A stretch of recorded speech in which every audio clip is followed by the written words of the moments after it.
The barrel of the rifle felt cold against Grace Lawson's palms. She had never held a gun before, never thought she would. Her father had taught that weapons were for men, that a woman's strength lay in her submission to God's will. Yet here she stood on the steps of Redemption Springs Church, the wooden stock pressed against her shoulder, her finger hovering near the trigger. "Father," she said, her voice carrying across the town square, where a crowd had gathered, their faces a mixture of shock and morbid fascination. "You killed my sister, but I won't let you kill another Lawson." Mist hung in the air, wrapping around the church steeple like a shroud. The Montana winter had come early that year, bringing with it a stillness that made every sound sharper, every breath visible.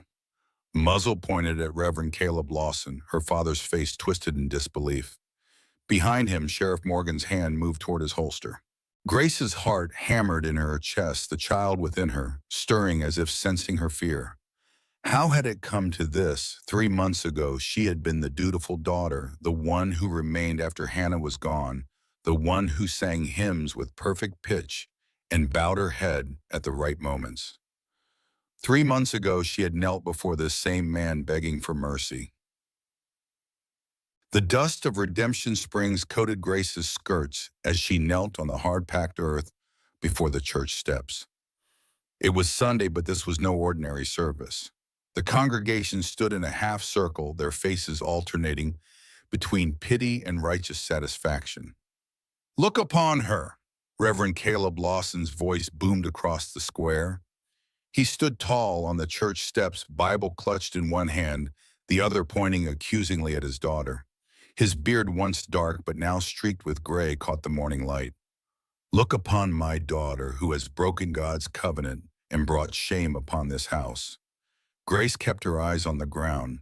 Her knees ached against the hard earth, but she didn't shift her weight.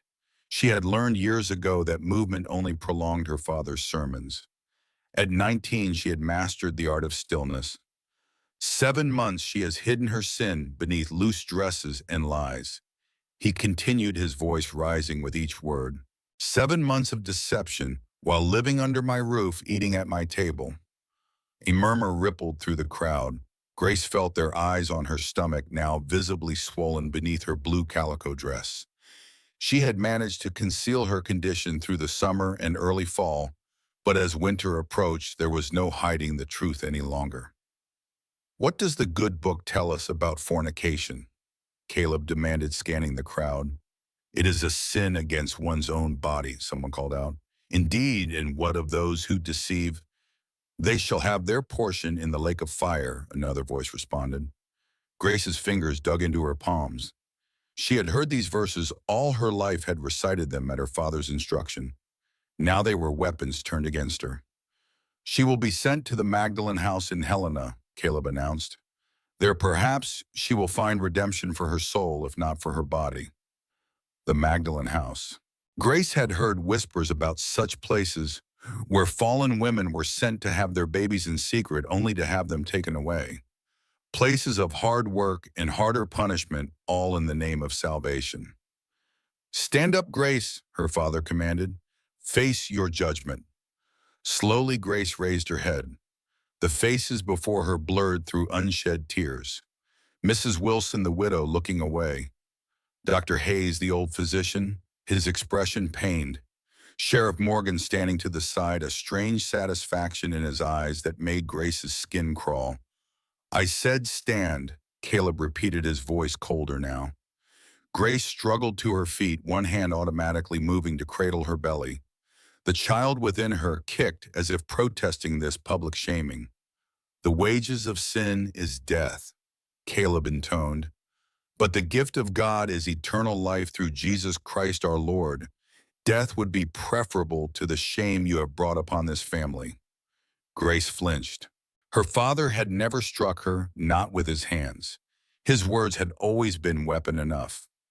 "Look at her," he commanded the crowd. "Let her be a warning to your daughters."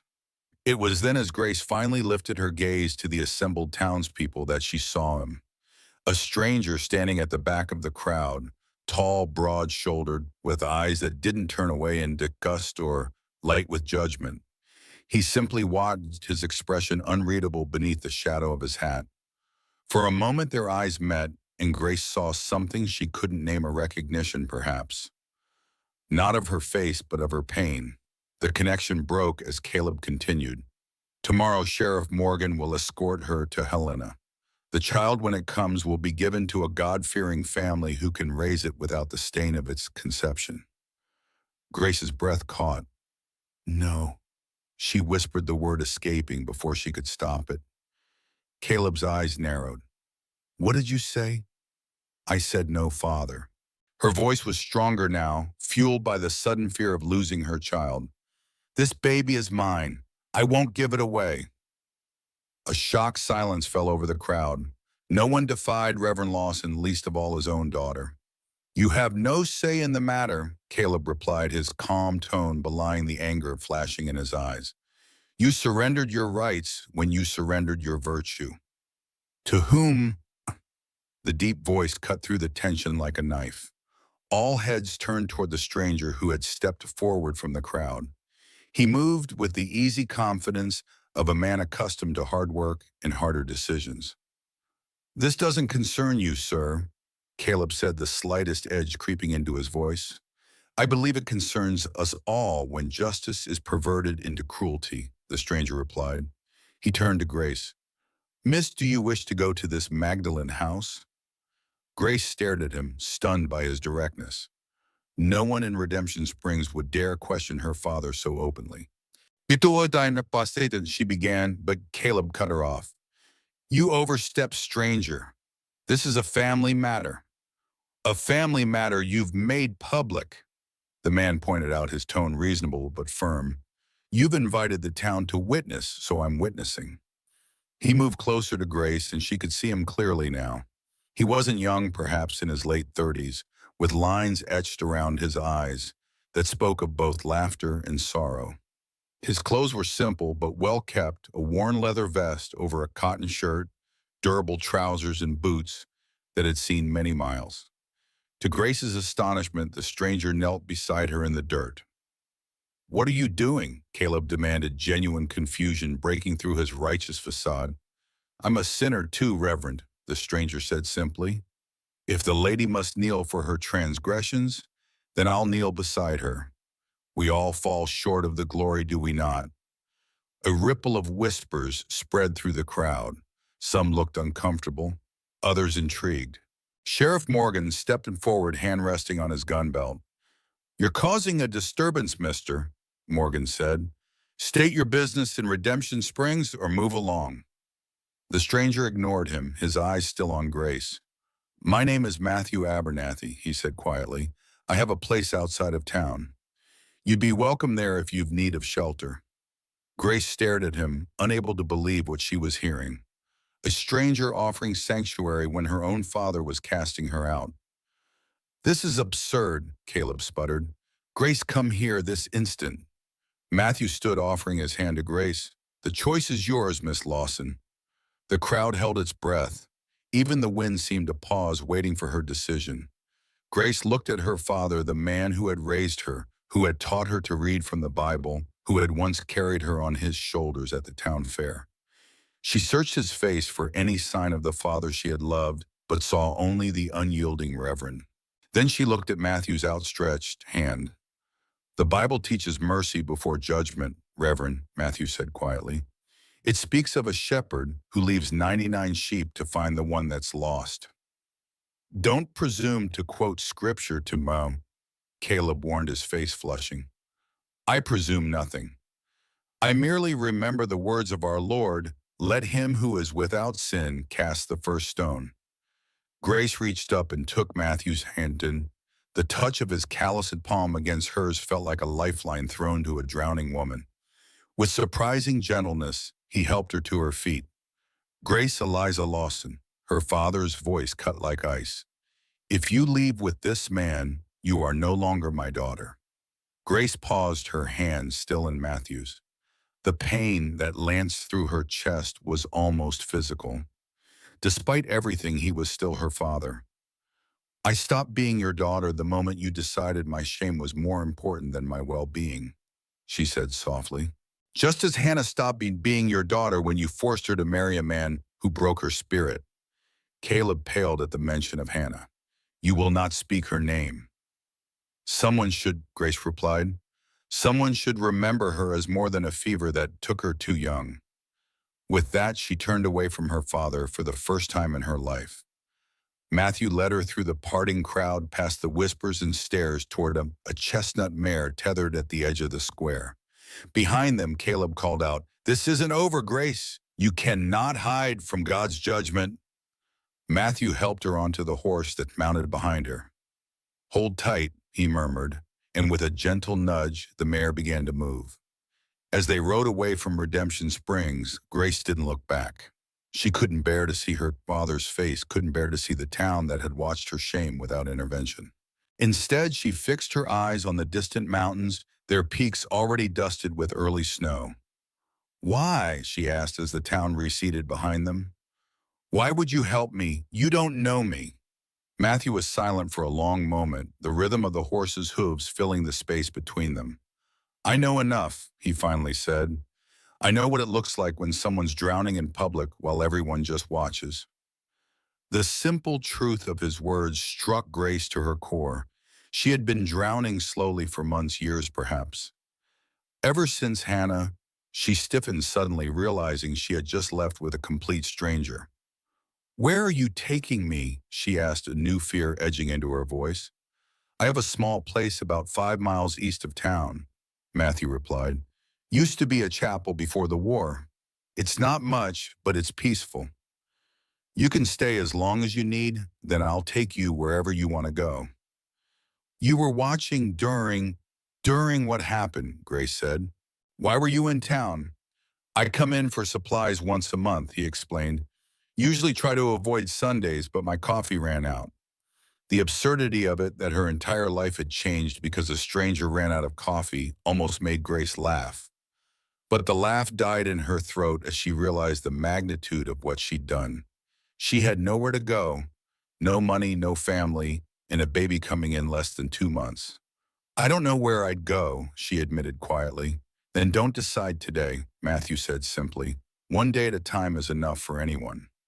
They rode in silence after that, following a narrow trail that wound through pine forests and open meadows. The land grew wilder, the trees taller as they left the settlement behind. Grace's back ached from the unfamiliar motion of the horse, but she didn't complain. Each step took her further from her father's judgment, from the Magdalene house, from the possibility of losing her child. After nearly an hour, they crested a small hill, and Matthew's home came into view. Grace had expected a simple cabin, but what stood before her was indeed a small chapel, its steeple rising modestly above a stone foundation. The walls were weathered wood, the windows intact but unadorned. A thin plume of smoke rose from a chimney at the back. You live in a church? She asked, unable to hide her surprise. Used to be a mission chapel before the war, Matthew explained, as he guided the horse toward a small stable beside the building. The congregation moved into town after the last minister passed. I bought it when I came west. Were you a minister, boy? Grace asked, suddenly curious about this man who quoted scripture so easily yet lived alone in the wilderness. A shadow passed over Matthew's face. Once, he said, and offered nothing more. He helped her down from the horse, his hands steady as she found her footing on the ground. Up close, Grace could see the chapel had been modified for living. The large front doors replaced with a more practical entryway. A covered porch added along one side, woodpile neatly stacked against the wall. Come inside, Matthew said. You must be tired. The interior surprised her even more. What had once been a sanctuary was now a simple but comfortable living space. The altar area had been converted into a kitchen with a cast-iron stove and a wooden table with 2 chairs. The nave held a sitting area with a stone fireplace, a rocking chair, and a small sofa. A ladder led to a loft where Grace presumed Matthew slept. It's not what I expected, she admitted. Few things ever are, Matthew replied. He moved to the stove and stoked the fire within. Are you hungry? Grace nodded, suddenly but aware of the hollow feeling in her stomach. She hadn't eaten since early morning before her father had discovered her packing a small bag planning her escape. That seemed a lifetime ago now. Sit, Matthew gestured to the table. Rest. Grace sank gratefully into a chair, watching as Matthew moved efficiently around the kitchen, warming a pot of stew that had been simmering on the back of the stove. There was something fascinating about watching this large man perform such domestic tasks with practiced ease. Have you lived alone long? She asked. About 7 years, he replied, setting a bowl of stew and a chunk of bread before her. Since after the war. Grace wanted to ask more, but the aroma of the food drew her attention. She ate hungrily, surprised by how good the simple meal tasted. Thank you, she said when she'd finished, for the food, for everything. Matthew nodded, pouring her a cup of tea.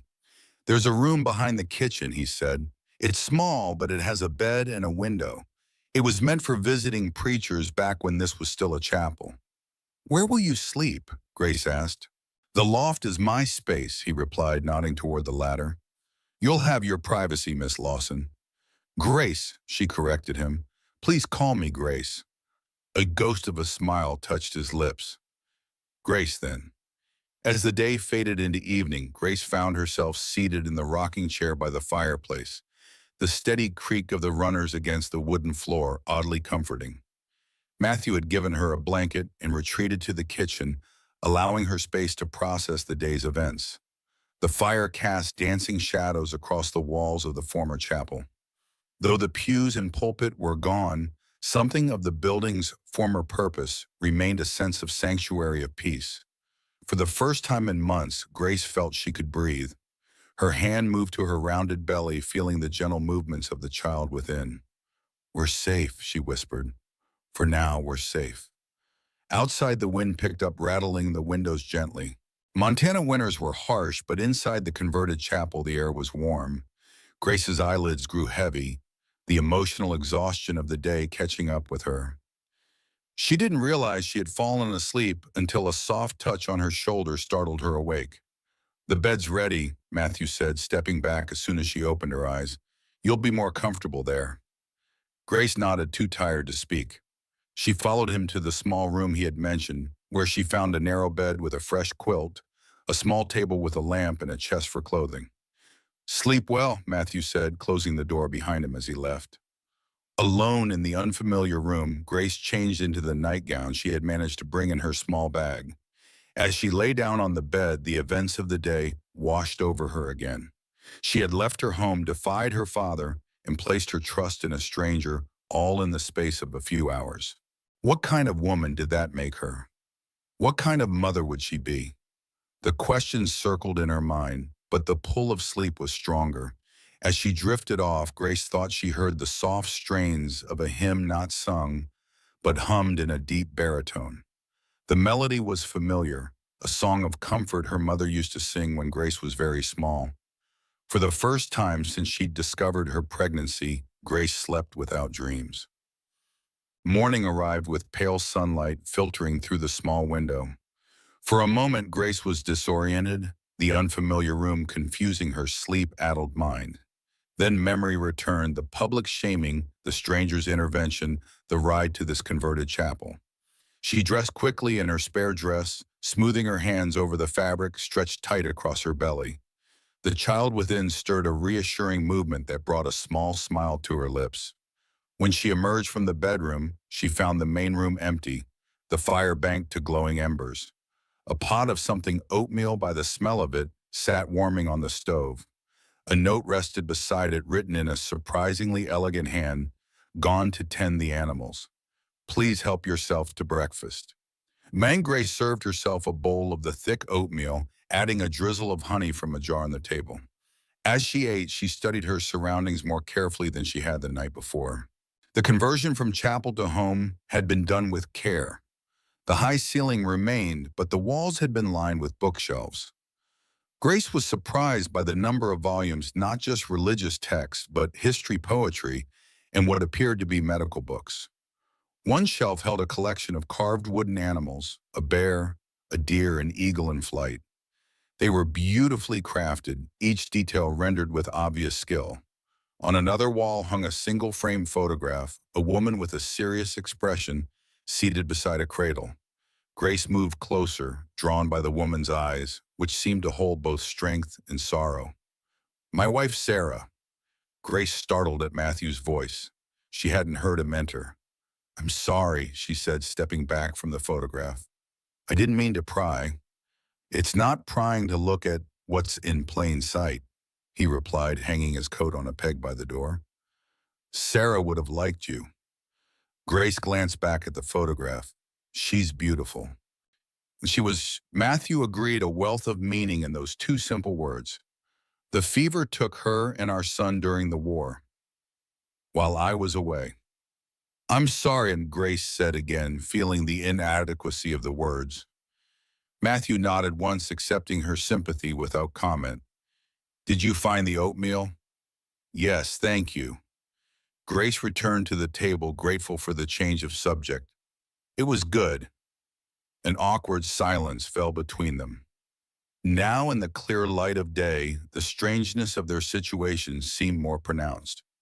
Grace was acutely aware that she was alone with a man she barely knew miles from town, with no one aware of her whereabouts except her father, who she was certain would rather see her in the Magdalen house than safe in Matthew Abernathy's home.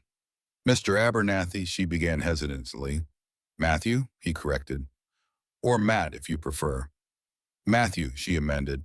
"I'm grateful for your help yesterday, truly. But I don't want to impose on your hospitality indefinitely." He regarded her steadily. "Where would you go?" The question hung in the air between them.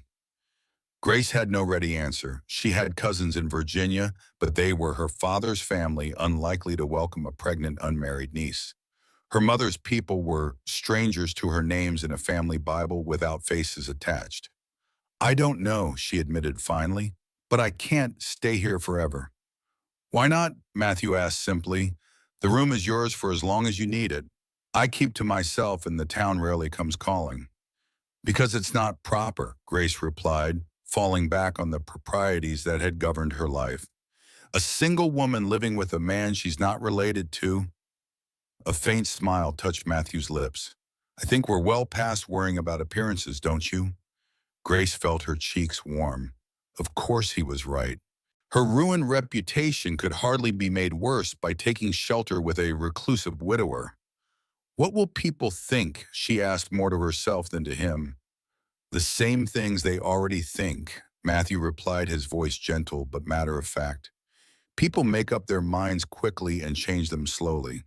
In my experience, it's a waste of time to base your decisions on their opinions." He moved to the stove, pouring himself a cup of coffee from a pot Grace hadn't noticed. "Stay until the baby comes," he suggested. "Then decide. Winter's setting in. It's no time for a woman in your condition to be traveling anyway." His practical approach disarmed her. There was no hint of judgment in his manner, no suggestion of impropriety in his offer. Just simple human kindness extended without expectation. "All right," Grace agreed, "until the baby comes." Matthew nodded, accepting her decision without further comment. He settled into a chair across from her, cradling his coffee cup in large hands. "Do you know when that will be?" he asked. "The doctor in town said late December or early January," Grace replied. "But he wasn't very interested in examining me closely." The memory of Dr. Hayes' discomfort, the way he had kept his interactions brief and clinical after learning of her condition, still stung. "Dr. Hayes?" Matthew asked, his brow furrowing slightly. Grace nodded. "You know him?" "We've met," Matthew said, something guarded entering his expression. "He's not a bad man, just cautious. Your father holds considerable influence in town." "Yes," Grace agreed bitterly. "God's representative on earth, or so he reminds everyone at every opportunity." The words came out sharper than she'd intended, edged with years of accumulated resentment. She immediately regretted them. Whatever her feelings toward her father, speaking ill of him to a stranger felt like another transgression. But Matthew didn't seem shocked by her outburst. "It's a heavy mantle to wear," he said. Being God's voice, some men wear it lightly with humility. Others, he didn't finish the thought, but he didn't need to. Grace understood. Were you really a minister? She asked suddenly, the question that had been nagging at her since she'd seen the converted chapel.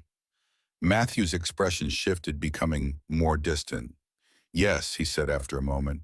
Before and during the war, I was an army chaplain with the Union forces. But not anymore, Grace prompted gently. He looked into his coffee cup as if the answers lay in its depths. No, he said finally, not anymore. The simplicity of his response, the finality in his tone, discouraged further questions. Grace sensed a wound there still tender, despite the passing years. I should earn my keep while I'm here, she said, changing the subject. I can cook clean men clothing. I'm good with a needle. You don't need to earn your stay, Matthew replied, but I won't deny a few home-cooked meals would be welcome. I'm a passable cook, but uninspired. Then we have an arrangement, Grace said, feeling better for having established some form of exchange. Being purely dependent on his charity would have been difficult to bear. The day settled into a quiet rhythm after that. Matthew went out again to split firewood while Grace familiarized herself with the kitchen. She found it well stocked with basic provisions: flour, sugar, coffee, dried beans, and preserved meats. A root cellar accessed through a trap door in the floor held potatoes, onions, and apples. By midday, she had bread dough rising near the stove and a pot of bean soup simmering for dinner. The simple domestic task grounded her, providing a sense of normalcy amid the upheaval of her life. Through the window, she watched Matthew work, his breath visible in the cold air as he swung the axe with practiced efficiency. There was something reassuring about his methodical movements, the steady thunk of the axe splitting each log cleanly. As the afternoon waned, Grace's back began to ache, a familiar discomfort in these later months of pregnancy. She lowered herself into the rocking chair by the fire, allowing herself a moment of rest. Her hand moved to her belly, feeling the firm roundness beneath her palm. For so long, this child had been her secret, a hidden shame. Now, away from her father's condemnation, she could finally acknowledge the small life growing within her, not as punishment, but as possibility. What will become of us? She whispered to the child. There were no easy answers, no clear path forward. But for the first time in months, Grace felt something like hope stirring alongside her fear. The door opened, bringing with it a gust of cold air, and Matthew, his arms laden with firewood. He stacked the logs neatly beside the hearth, then straightened, brushing wood chips from his sleeves. Something smells good, he observed, nodding toward the kitchen. Bean soup and fresh bread, Grace replied. Nothing fancy, but it will be ready soon. Matthew nodded appreciatively. I'll wash up. As he moved toward the basin of water he kept near the back door, Grace noticed him wince slightly, rolling his left shoulder as if to ease a stiffness there. Are you hurt? She asked.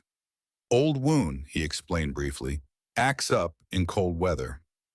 From the war, Grace ventured. Matthew nodded. Antietam, he said, naming one of the bloodiest battles of the conflict. I was tending to a dying boy when the shell hit. I was lucky the boy wasn't. The matter-of-fact way he described it only emphasized the horror. Grace tried to imagine it, the noise, the chaos, a young chaplain kneeling beside a wounded soldier while battle raged around them. You were brave, she said softly. Matthew looked at her, something unreadable in his eyes. No, he replied, just doing what needed doing. There's no bravery in that. Before Grace could respond, a sharp knock at the door startled them both. They exchanged glances. Visitors were clearly unexpected. Matthew moved to the door, his posture alert but not alarmed. When he opened it, Grace was shocked to see Dr. Samuel Hayes standing on the threshold, medical bag in hand.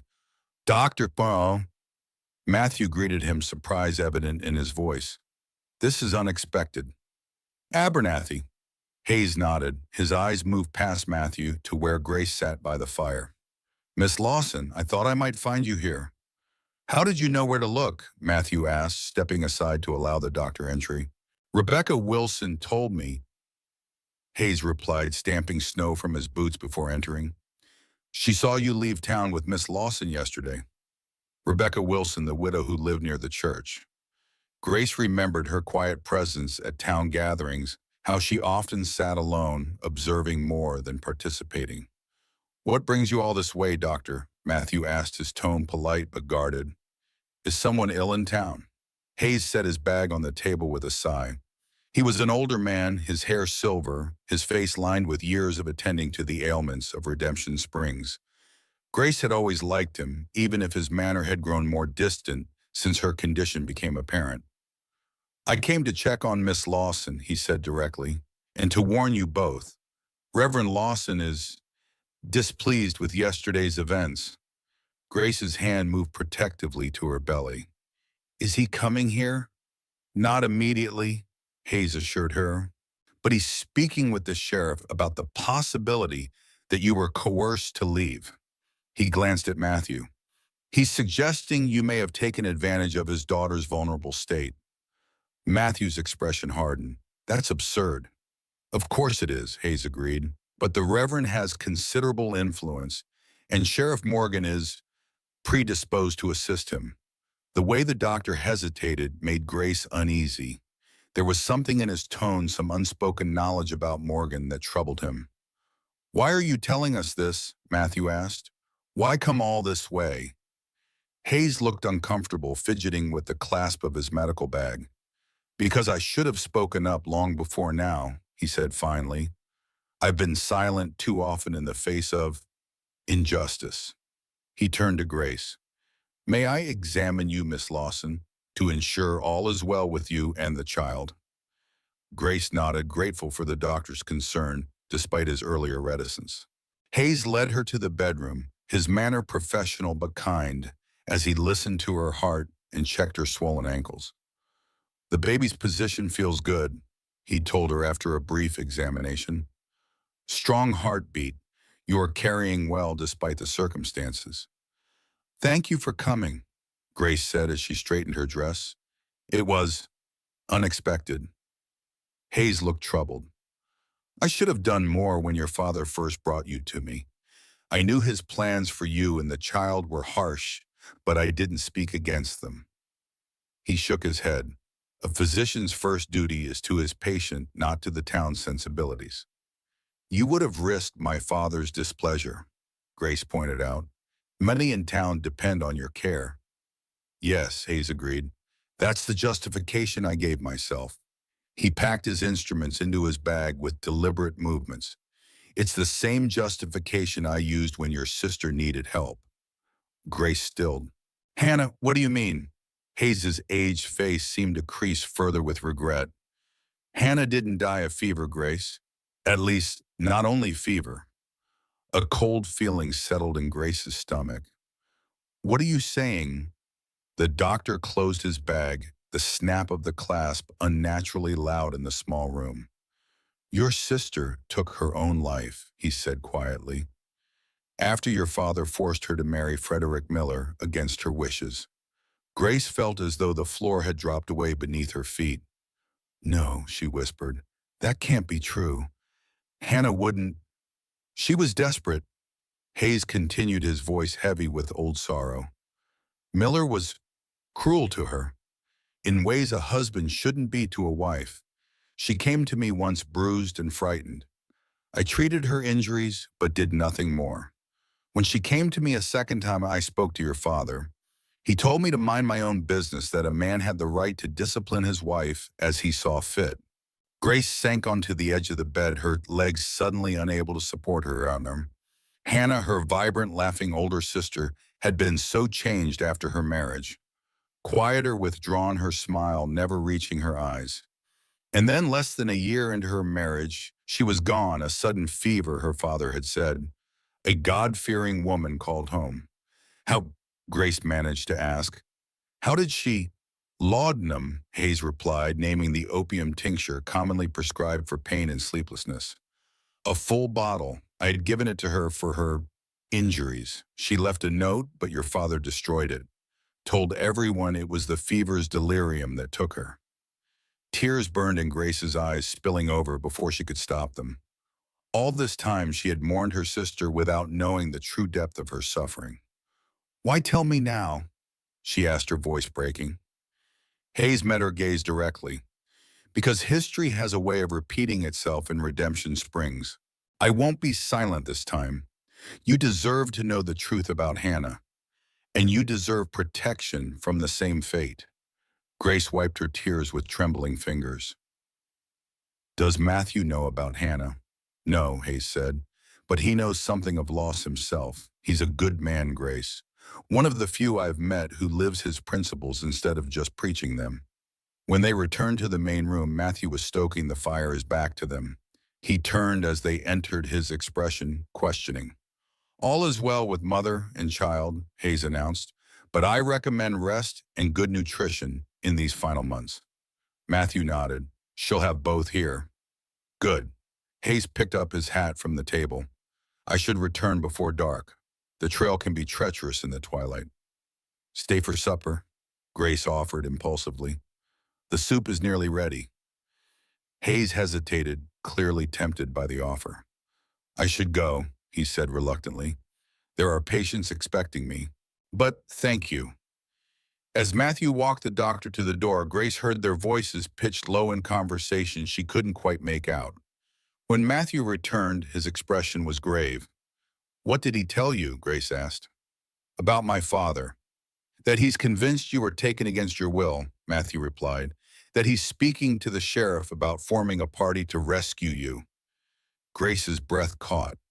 "Will they come here?" Not today," Matthew assured her. "Hayes thinks your father will try to build support first, convince others of his version of events. But eventually, yes, they may come." "I'm sorry," Grace said, distress evident in her voice. "I've brought trouble to your door." Matthew shook his head. "The trouble was already there, Grace. It was just waiting for someone to acknowledge it." He paused, studying her face. "Hayes told you something else, something that upset you." It wasn't a question, but Grace answered anyway. "About my sister Hannah. About how she really died." Her voice caught. "I always thought, I knew she wasn't happy in her marriage, but I never imagined." To her surprise, Matthew crossed the room and knelt before her chair, much as he had in the town square. He didn't touch her, but his presence was a comfort nonetheless. "I'm sorry about your sister," he said simply. "No one should be driven to such despair." Grace looked into his weathered face, seeing genuine compassion there. "Did you know?" she asked. "Is that why you helped me? Because you knew about Hannah?" Matthew shook his head. "No, I knew only what I saw, a young woman being publicly shamed for a private matter. A father using faith as a weapon instead of a comfort." He paused. "It's an old story, Grace, one I've seen too many times." "As a minister?" she asked. A shadow crossed his face. "Yes, and as a man." Something in his tone told Grace there was more to that story, much more, but now wasn't the time to press for details.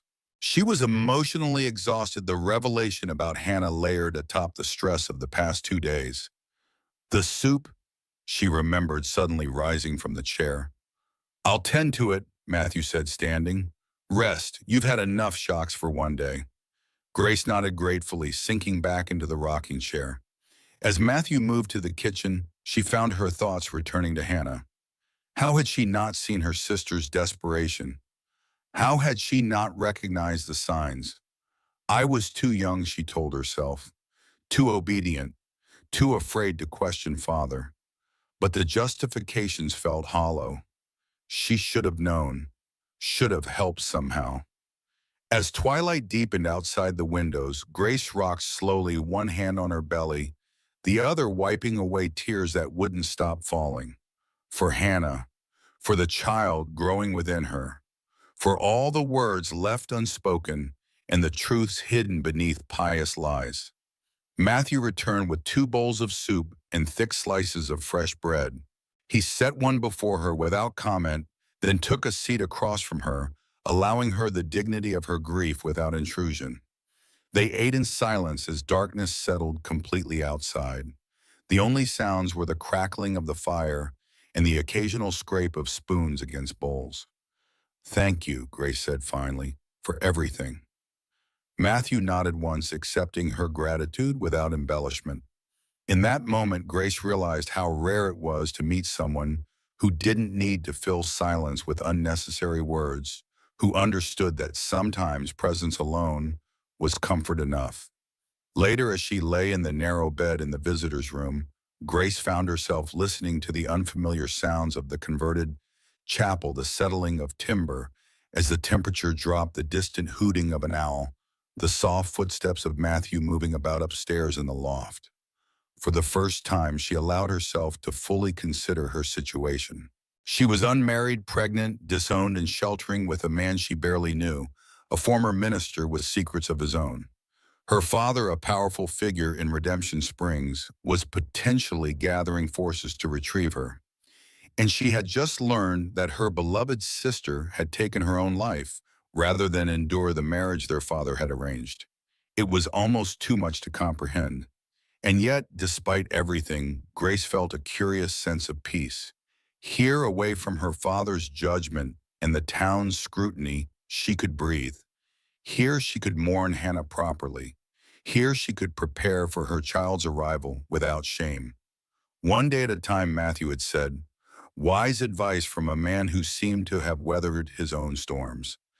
As sleep began to claim her, Grace whispered a simple prayer, not to the vengeful God of her father's sermons, but to whatever gentler divinity might be listening. Keep us safe. Let us find our way. Outside, the first snow of winter began to fall, covering the converted chapel and the surrounding forest in a blanket of silent white. Days passed with a gentle rhythm in the converted chapel. The first heavy snowfall of winter blanketed the surrounding forest, muffling the world outside. Grace found herself settling into a routine alongside Matthew, cooking meals, tending to the small indoor tasks, while he cared for the animals and kept the woodpile stocked. They still knew little about each other, circling carefully around personal topics. Grace learned that Matthew had fought at Antietam and Gettysburg, that he'd been raised in Pennsylvania, that he could identify every bird that visited the chapel grounds. But the deeper questions, why he'd abandoned his calling, what had brought him to this remote corner of Montana, how he'd come to live alone in a converted church, remained unanswered. In turn, she shared selective pieces of her own past. Stories of Hannah before her disastrous marriage, memories of her mother that grew fainter with each passing year, the small joys of her childhood before her father's faith hardened into something rigid and unyielding. One evening as they sat before the fire, Matthew carefully whittling a piece of pine, while Grace mended one of his shirts, she found herself studying him. In the firelight, the lines of his face seemed softer, the shadow of grief that usually hung about him less pronounced. Why did you stop being a minister?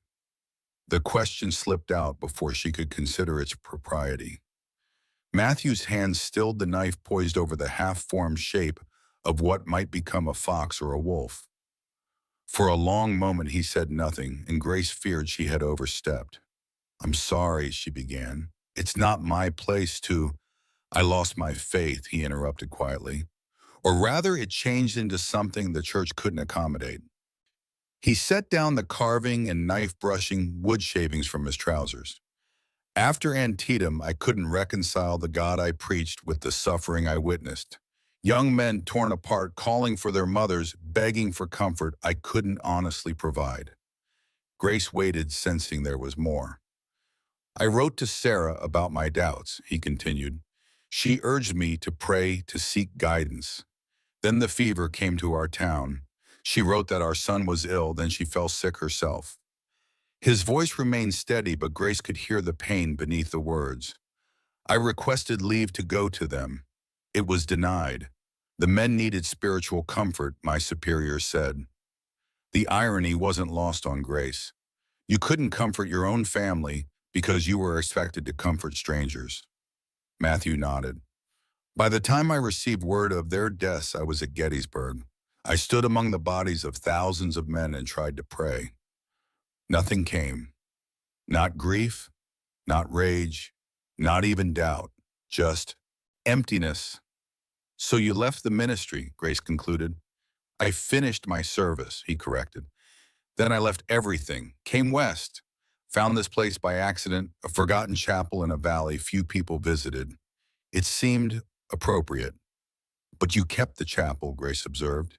You didn't tear it down. A faint smile touched his lips. Some habits are hard to break, and despite everything, I couldn't bring myself to destroy a place built for worship, even if I no longer knew how to participate in it. Grace considered this as she threaded her needle through worn cotton. Do you still believe in God? She asked finally.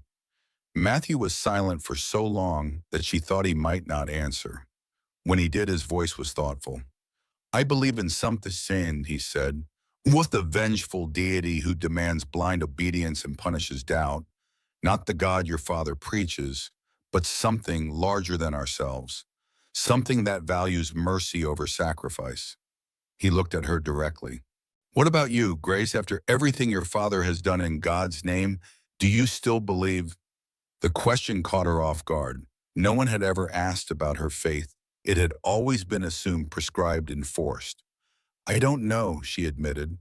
I believe in goodness, in kindness, in the sort of love that doesn't demand perfection. Her hand moved to her belly, feeling the child shift within. I believe this baby deserves better than shame. Matthew nodded. That's faith enough for anyone. The simple acceptance in his words loosened something tight in Grace's chest. Here was understanding without judgment, space to question without fear of retribution. My father would say, we're both bound for hell, she said, a hint of dark humor in her voice. Your father has confused certainty with faith, Matthew replied. They're not the same thing. Outside, the wind picked up, rattling the windows. Grace shivered not from cold, but from the realization of how different this conversation was from any she'd ever had about religion. Her father's faith was all sharp edges and rigid boundaries. Matthew's, whatever remained of it, seemed worn smooth like river stones, shaped by loss and doubt, but no less real for its transformations. I should check on the animals before the storm worsens, Matthew said, rising from his chair. They get restless when the wind is high. Grace nodded, watching as he pulled on his heavy coat and lit a lantern. Be careful, she said. He paused at the door, something unreadable crossing his face at her concern. Then he nodded once and stepped out into the darkness.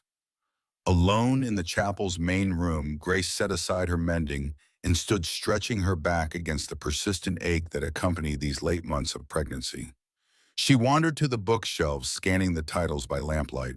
Among the theological texts and history volumes, she spotted a small, worn Bible. Curious, she pulled it from the shelf. It fell open naturally to Psalm 23, the page marked by a faded ribbon. In the margin, in precise handwriting, were the words, for Sarah and Elijah until we meet again. Grace's throat tightened.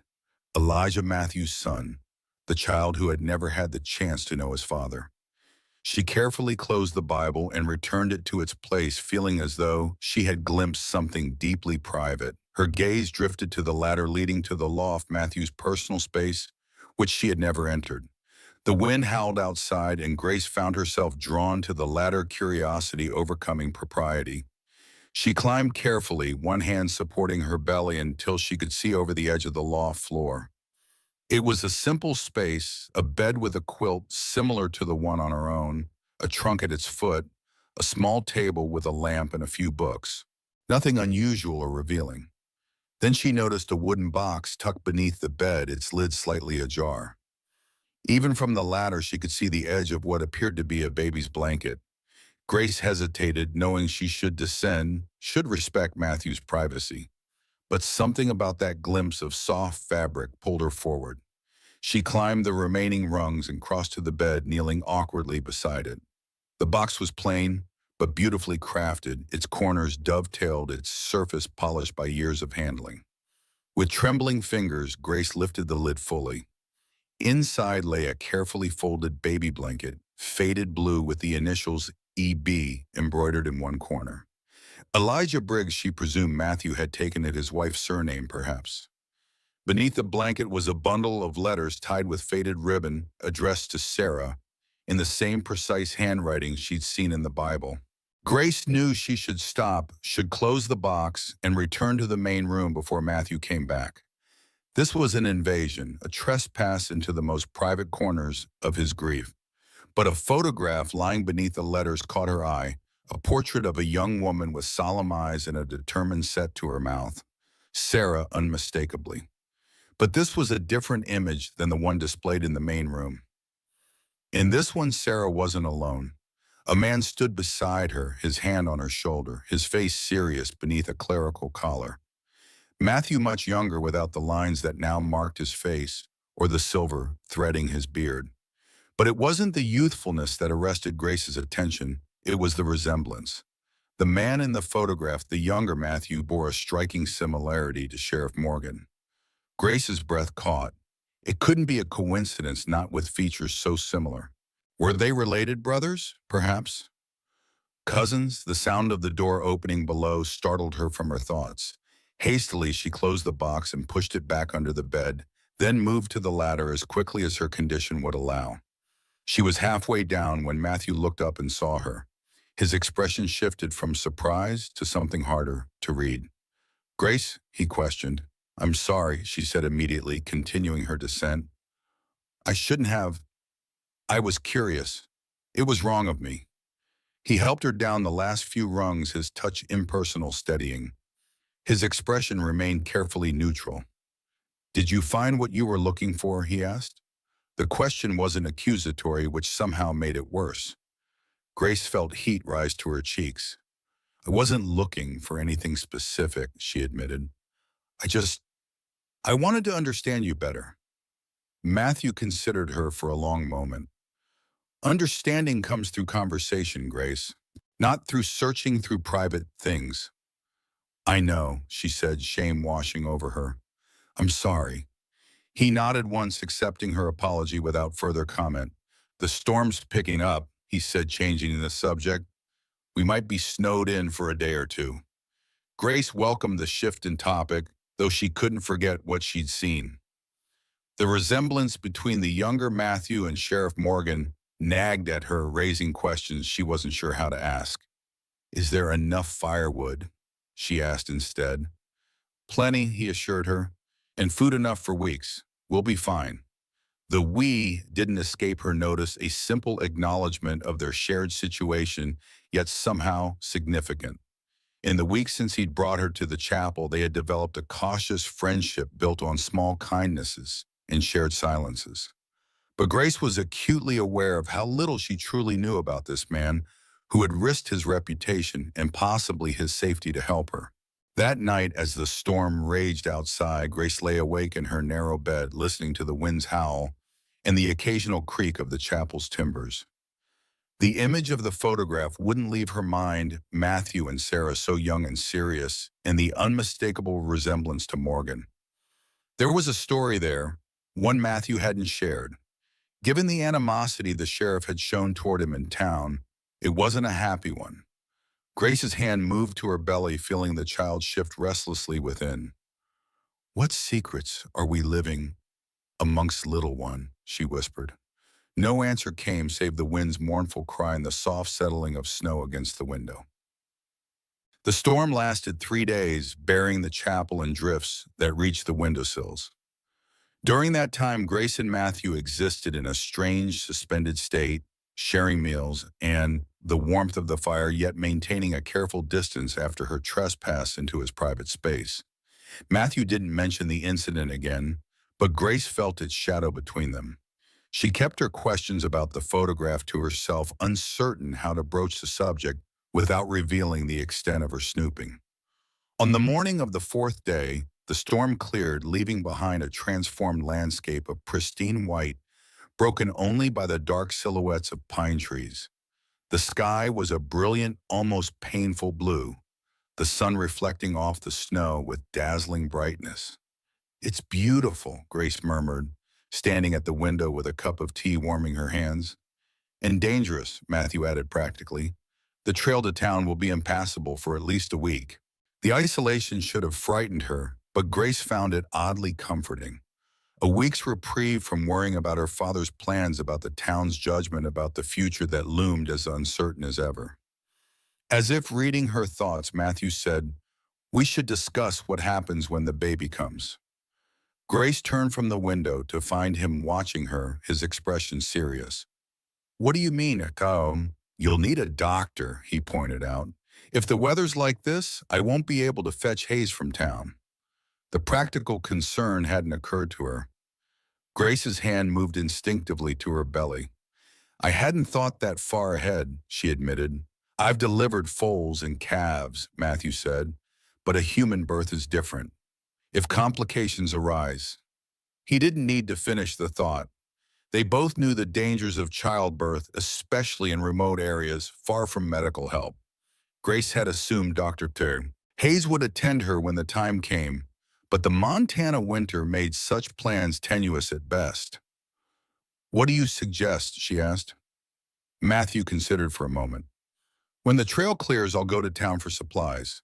I'll speak with Hayes, see if he'd be willing to stay here as your time approaches." "My father would never allow it," Grace said. "He'd see it as Hayes taking sides against him." "Hayes has already taken sides by coming here," Matthew pointed out, "and a doctor's obligation is to his patient, not to a patient's father." Grace wasn't convinced.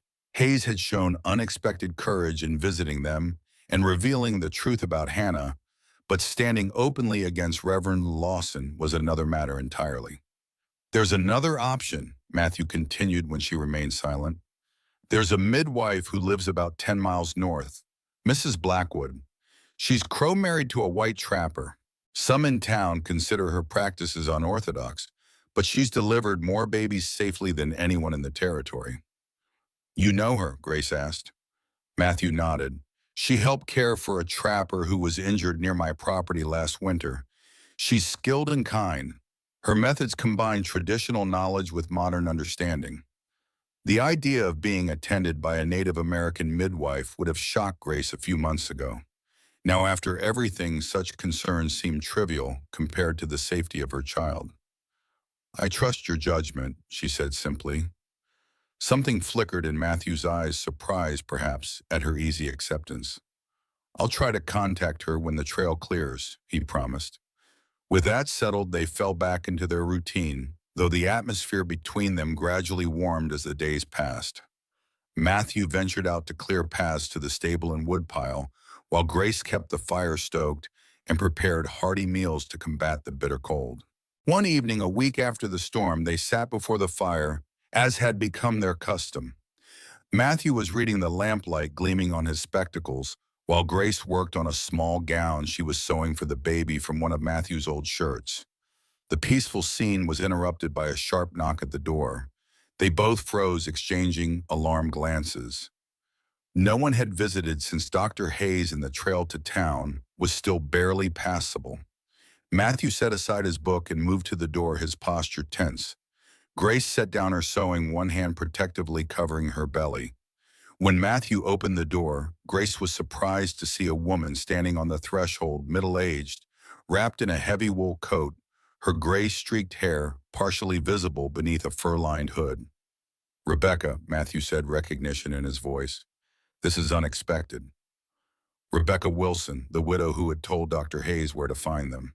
Grace remembered her from town as a quiet presence, a woman who kept to herself after her husband's death. "May I come in?" Rebecca asked, her breath fogging in the cold air. "It's a long ride back to town." Matthew stepped aside, gesturing her in. "Of course, Dom." Rebecca entered, stomping snow from her boots. As she lowered her hood, Grace saw that her face was lined with worry. "Mrs. Wilson," Grace greeted her, struggling to rise from her chair.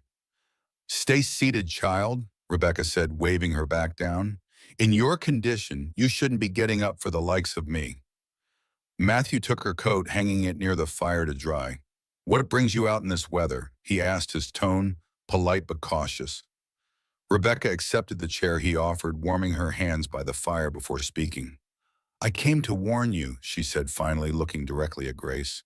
"Your father is gathering support for a rescue party. He's convinced Matthew has bewitched you, somehow led you astray." Grace's chest tightened with fear. "When ma?" "Soon," Rebecca replied. He's been speaking to the congregation about Christian duty and protecting the innocent. Most see through it, but some, those who depend on his good opinion or share his rigid views, are listening. Morgan, Matthew asked, his voice carefully neutral. Rebecca's expression darkened. The sheriff is eager to participate, yes. He has his own reasons for wanting to cause you trouble, I suspect. The loaded statement hung in the air. Grace glanced at Matthew, wondering if he would acknowledge the connection she had glimpsed in the photograph, but his face revealed nothing. How many will come, he asked instead. Half a dozen, perhaps? Rebecca estimated. Your father, the sheriff, Frederick Miller, the Dawson brothers from the sawmill, maybe a few others. Not the whole town, certainly. Many disapprove of how he handled things with you, Grace, even if they don't say so openly. Grace was surprised by this. She had assumed the entire town supported her father's position. Really, Rebecca's face softened. Your father's influence has been waning for some time. His treatment of you, public shaming threats of sending you away, it didn't sit well with many. There are whispers about Hannah, too. What kind of whispers? Grace asked, suddenly alert. That her death wasn't as simple as a fever, Rebecca said carefully. That her marriage to Miller was troubled. It's true, Grace said. Daughter Hayes told me. Hannah took her own life after father forced her to marry Miller. Miller was cruel to her. Rebecca closed her eyes briefly, pain crossing her features. I feared as much. I saw the bruises she tried to hide. I should have done more. You couldn't have known, Grace said, though the words felt hollow. How many had suspected Hannah's suffering and remained silent? I knew enough, Rebecca countered. But like so many in Redemption Springs, I minded my own business when I should have minded hers. She looked at Grace intently. I won't make the same mistake twice. That's why I'm here. What do you suggest we do? Matthew asked. Grace can't travel far in her condition, especially not in this weather. Rebecca considered for a moment. They won't come until the trails are clearer, which gives us some time. When they do come, you have two options. As I see it, stand your ground or hide. I won't hide, Grace said firmly. I've done nothing wrong. Nor have I, Matthew added, but I won't put Grace at risk unnecessarily. Rebecca nodded as if their responses confirmed something she already knew. Then you'll need allies. People who will speak for you, stand with you if necessary. Who would risk my father's displeasure? Grace asked skeptically. More than you might think, Rebecca replied. Dr. Hayes, for one. He's been questioning your father's version of events openly.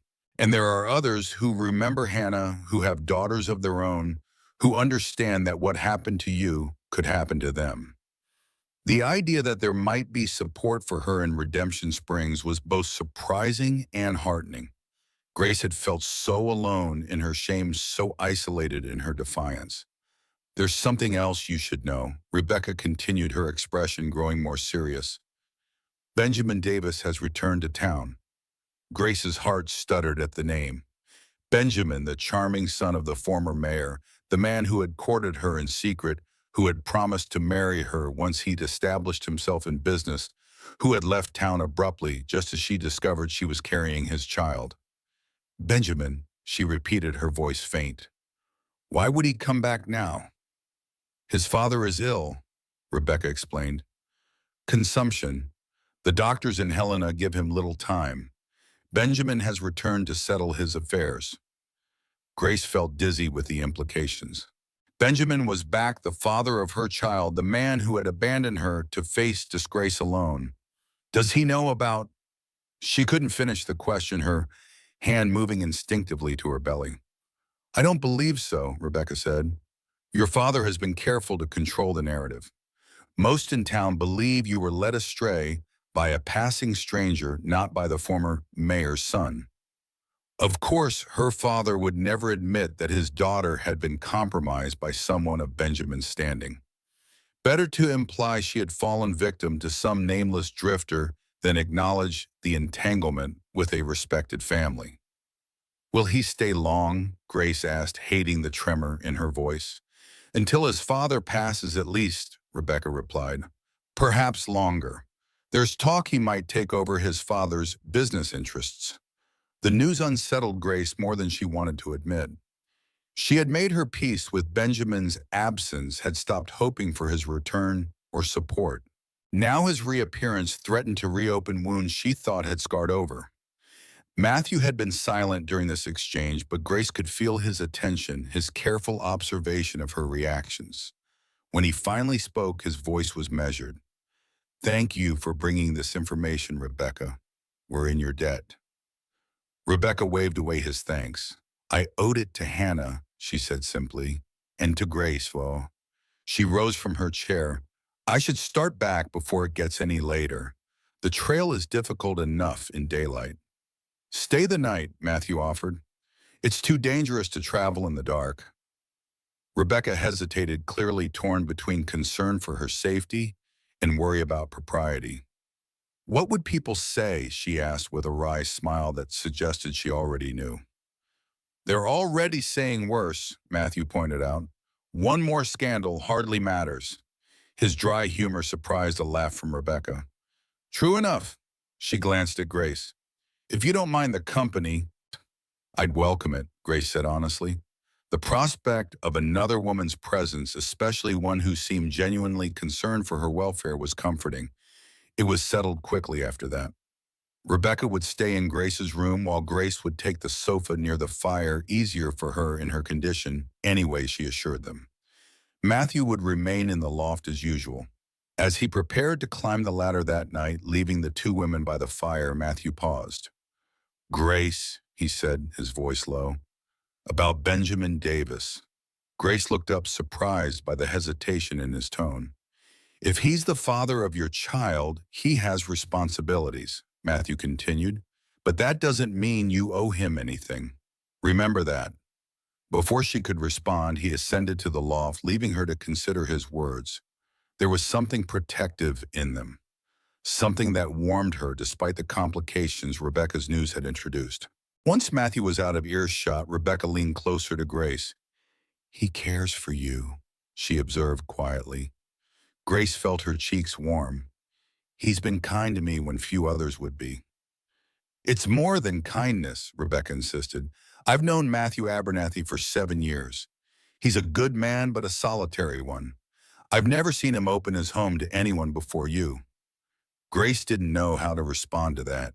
She had been so focused on her immediate problems, her pregnancy, her father's rejection, the looming birth, that she hadn't allowed herself to consider what Matthew's unusual generosity might mean, or what her own growing attachment to him might signify. It's not like that, she finally said. He's helping me because it's right, not because of any personal feelings. Rebecca's knowing smile suggested she wasn't convinced, but she didn't press the issue. Instead, she asked, what will you do about Benjamin? The question caught Grace off guard, though she should have expected it. I don't know, she admitted. I never thought I'd see him again. Do you still love him? Rebecca asked gently. Grace tried to summon the feelings that had once consumed her, the excitement of their secret meetings, the thrill of his promises, the devastation of his departure. All of it seemed distant now, like a story that had happened to someone else. I don't think I ever really knew him, she said finally. I was so eager to escape my father's house that I convinced myself Benjamin was the answer to my prayers. I saw what I wanted to see. Rebecca nodded, understanding in her eyes. Youth makes fools of us all, she said without judgment. But you have choices now that you didn't have before. Remember that. Choices. The word hung in the air between them. For so long, Grace had felt trapped by her father's expectations, by Benjamin's abandonment, by her own body's transformation. The idea that she had agency, that she could determine her own path forward, was both exhilarating and terrifying. I just want my child to be safe, she said, to be loved. Everything else is secondary. Rebecca reached over and squeezed her hand. Then that's your compass. Let it guide your decisions. They talked late into the night, Rebecca sharing stories of her own life, her marriage to the previous mayor, her childless state, her observations of redemption, springs over the decades. Grace found herself drawn to the older woman's quiet wisdom, her clear-eyed view of human nature, her subtle humor. "Why did you really come?" Grace asked as the fire burned low. "It can't just be because of Hannah." Rebecca was silent for a long moment, staring into the embers. "I knew your mother," she said finally. "We were friends before she married your father. She was vibrant, full of dreams. Caleb changed after her death, hardened. The man who shamed you in the town square isn't the same man she loved." Grace had few memories of her mother, who had died when she was only 4. To hear her described as vibrant as a woman with dreams was like being given a precious gift.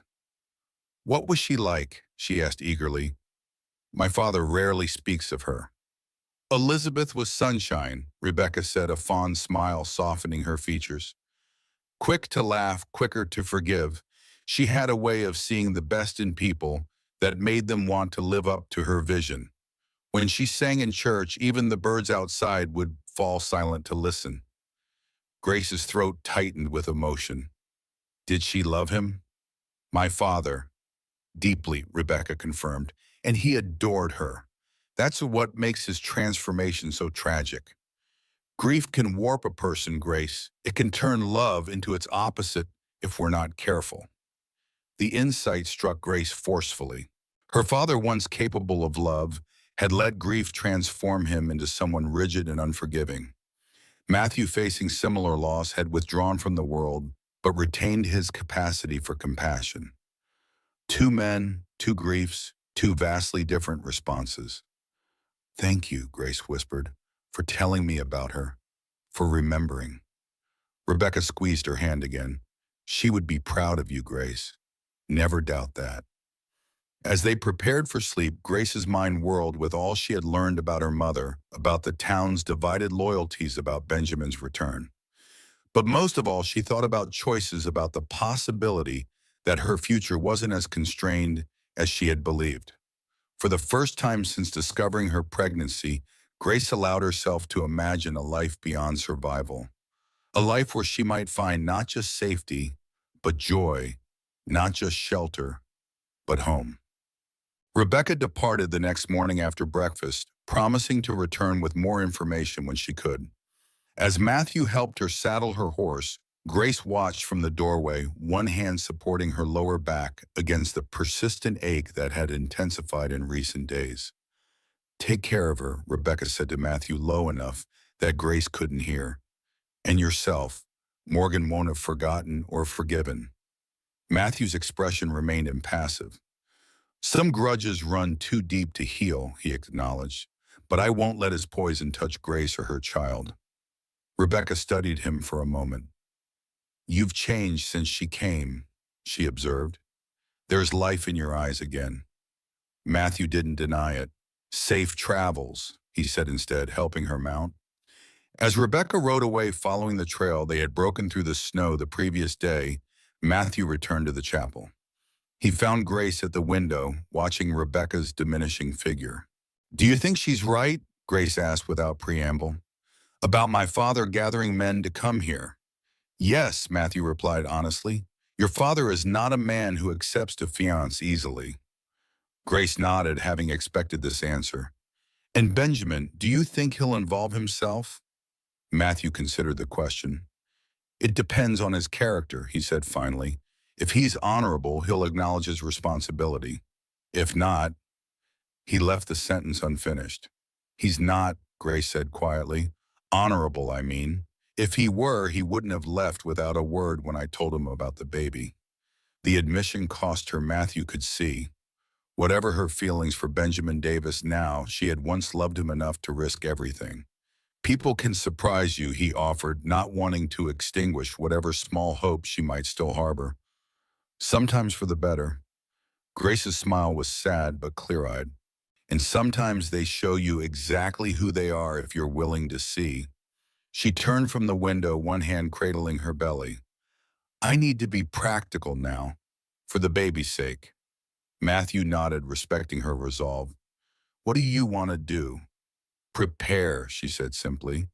If they come when they come, I want to face them on my terms. No more kneeling in the dirt. No more shame.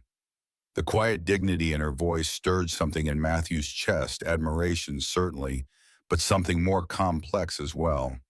In the weeks since he'd brought her to the chapel, he'd watched Grace transform from a frightened young woman into someone steadier, more certain of her own worth. I'll help you, he promised, however I can. Grace's eyes met his gratitude and something warmer in their depths. I know, she said softly, you already have. The moment stretched between them, filled with unspoken understanding. Then Grace winced, her hand pressing more firmly against her belly. Are you all right? Matthew asked, concern sharpening his voice. Just the baby moving, she assured him. It's been restless today. Matthew wasn't convinced. You should rest, he insisted. You were up late with Rebecca. Grace didn't argue, which worried him more than her discomfort. She was typically stubborn about acknowledging her limits. As she settled on the sofa with a blanket, Matthew built up the fire, aware of her eyes following his movements. Matthew, she said as he straightened, there's something I need to ask you. He turned to face her, noting the serious set of her mouth. What is it? When I was in your loft, she began, and he tensed, knowing what was coming. I saw a photograph of you and Sarah, and I couldn't help but notice the resemblance, he finished for her, between myself and Sheriff Morgan. Grace nodded, relief and wariness mingling in her expression. Are you related? Matthew was silent for a long moment, weighing how much to reveal. He had kept this particular story buried for years, sharing it with no one in Redemption Springs. But Grace had earned his trust, and with Rebecca's warning about Morgan's involvement in her father's plans, she deserved to know. He's my brother, Matthew said finally. Half-brother, to be precise. Same father, different mothers. Grace's eyes widened. Your brother, but you have different names. I took my wife's name when we married, Matthew explained. An unusual choice, but Sarah was the last of her line. It mattered to her that the Abernathy name continue. And Morgan, that's not your father's name either. Our father was Jonas Briggs, Matthew said. Then, a minister like I became. James, that's Morgan's given name, took our stepmother's name after our father died. There was no love lost between them. What happened between you? Grace asked. The way he looked at you in town. Matthew moved to the window, looking out at the snow-covered landscape. The story was an old one, the wound scarred over but never fully healed. We were close once, he said, his voice distant with memory. Despite the difference in our ages, I'm 10 years older, and the fact that we were raised in different households after our father remarried. James followed me shut after the war. He was troubled, had been since childhood, quick to anger, slow to forgive. But he was family. He paused, gathering the threads of a past he rarely allowed himself to revisit. I helped him secure the sheriff's position in Redemption Springs, vouched for him with the territorial governor, whom I knew from my chaplain days. I thought the responsibility might steady him. But it didn't, Grace guessed. No, Matthew agreed. It gave him power without the wisdom to wield it properly. I began hearing rumors, bribes taken, excessive force, used justice applied unequally, depending on a person's standing or wealth. He turned back to face Grace, his expression grave. I confronted him. It didn't go well. Words were said that can't be unsaid. He accused me of always thinking myself better, more righteous. I accused him of betraying his oath and our father's memory. And that's why he hates you, Grace concluded, because you held him accountable. Matthew's laugh held no humor. That's part of it, but the real break came later. He hesitated, then continued. There was a young woman, a widow with a small farm outside town. James became fixated on her. When she rejected his advances, he began finding reasons to find her to make her life difficult. I intervened, helped her sell her property, and relocate to Oregon beyond his reach. He never forgave you, Grace said, understanding dawning. No, Matthew agreed. And I never forgave him for abusing his position to harass an innocent woman.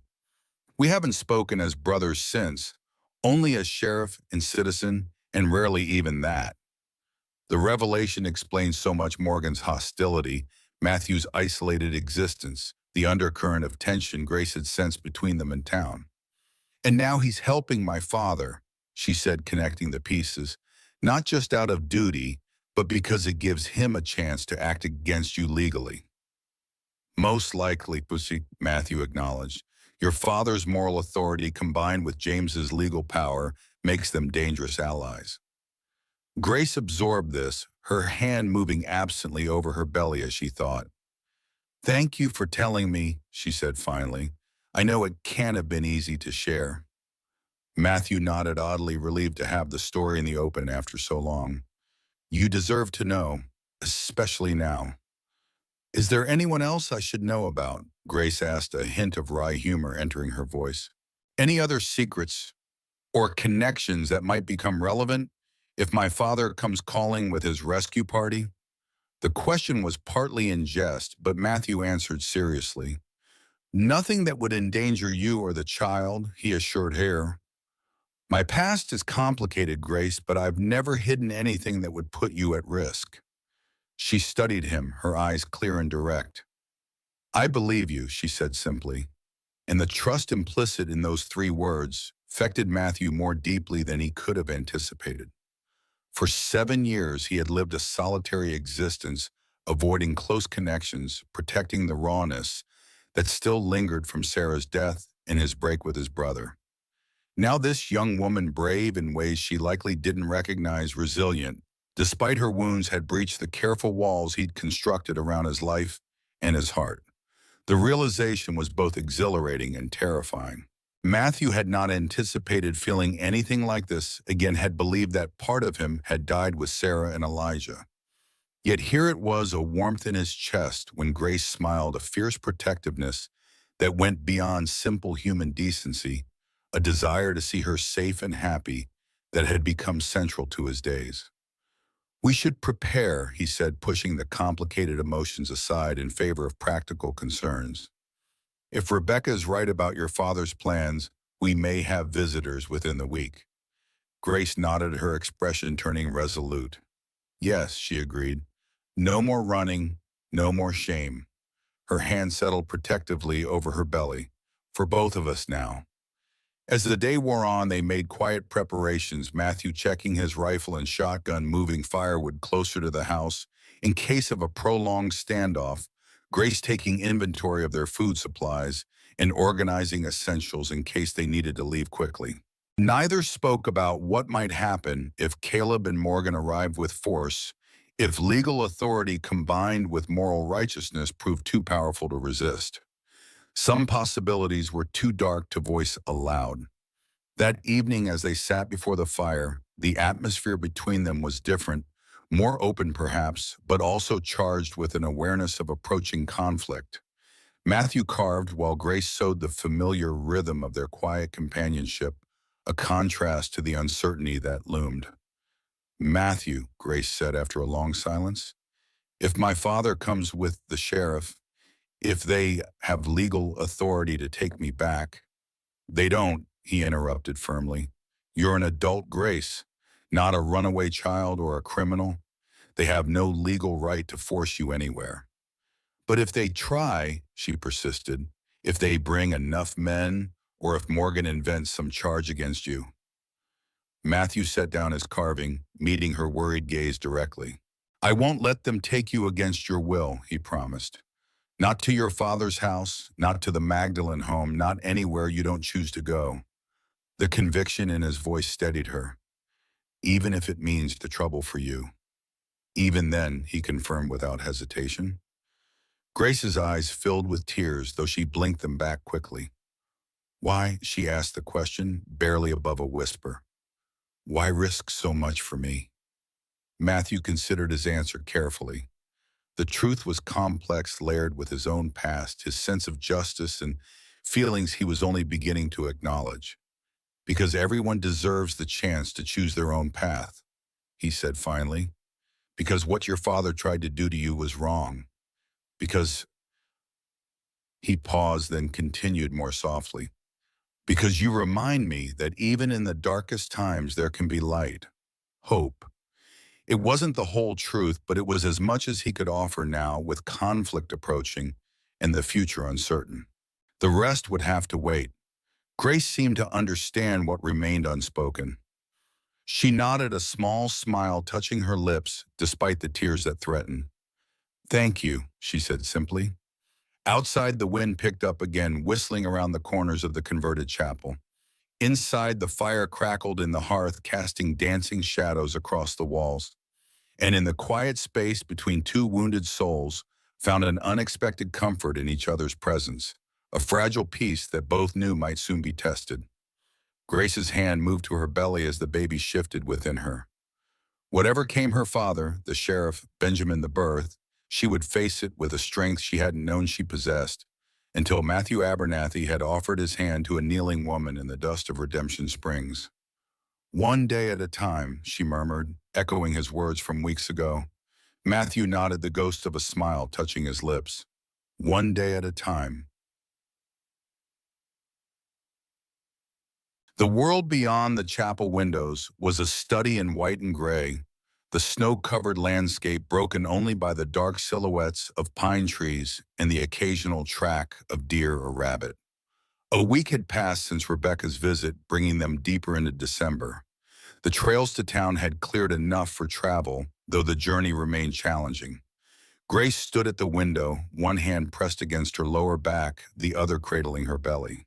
The baby had been particularly active since Dawn's shifting and turning, as if preparing for something. Dr. Hayes had estimated early January for the birth, but Grace sensed it might come sooner. Her body felt different, somehow, heavier, more unwieldy, with occasional twinges that made her catch her breath. Behind her, Matthew was preparing for a trip to town. They needed supplies, and more urgently, they needed information. How far had her father progressed with his plans? Had Benjamin inquired about her? Was Dr. Hayes willing to attend the birth? You don't have to go, Grace said, turning from the window. We have enough food to last another week. Matthew looked up from checking his saddlebags. We need to know what we're facing, he replied, and I want to speak with Hayes about your delivery. You said yourself the baby seems more active. Grace couldn't argue with his logic, but anxiety knotted in her stomach at the thought of him riding into what might be hostile territory. What if they detain you, my father, and Morgan? On what grounds? Matthew asked reasonably. I've broken no laws. Since when has Morgan needed legal grounds to cause trouble? Grace countered, remembering what Matthew had told her about his half-brother's abuse of power. A shadow crossed Matthew's face. You have a point, he conceded.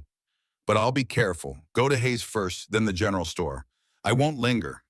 Grace nodded, trying to suppress her worry. In the weeks since he'd brought her to the chapel, Matthew had become essential to her sense of security.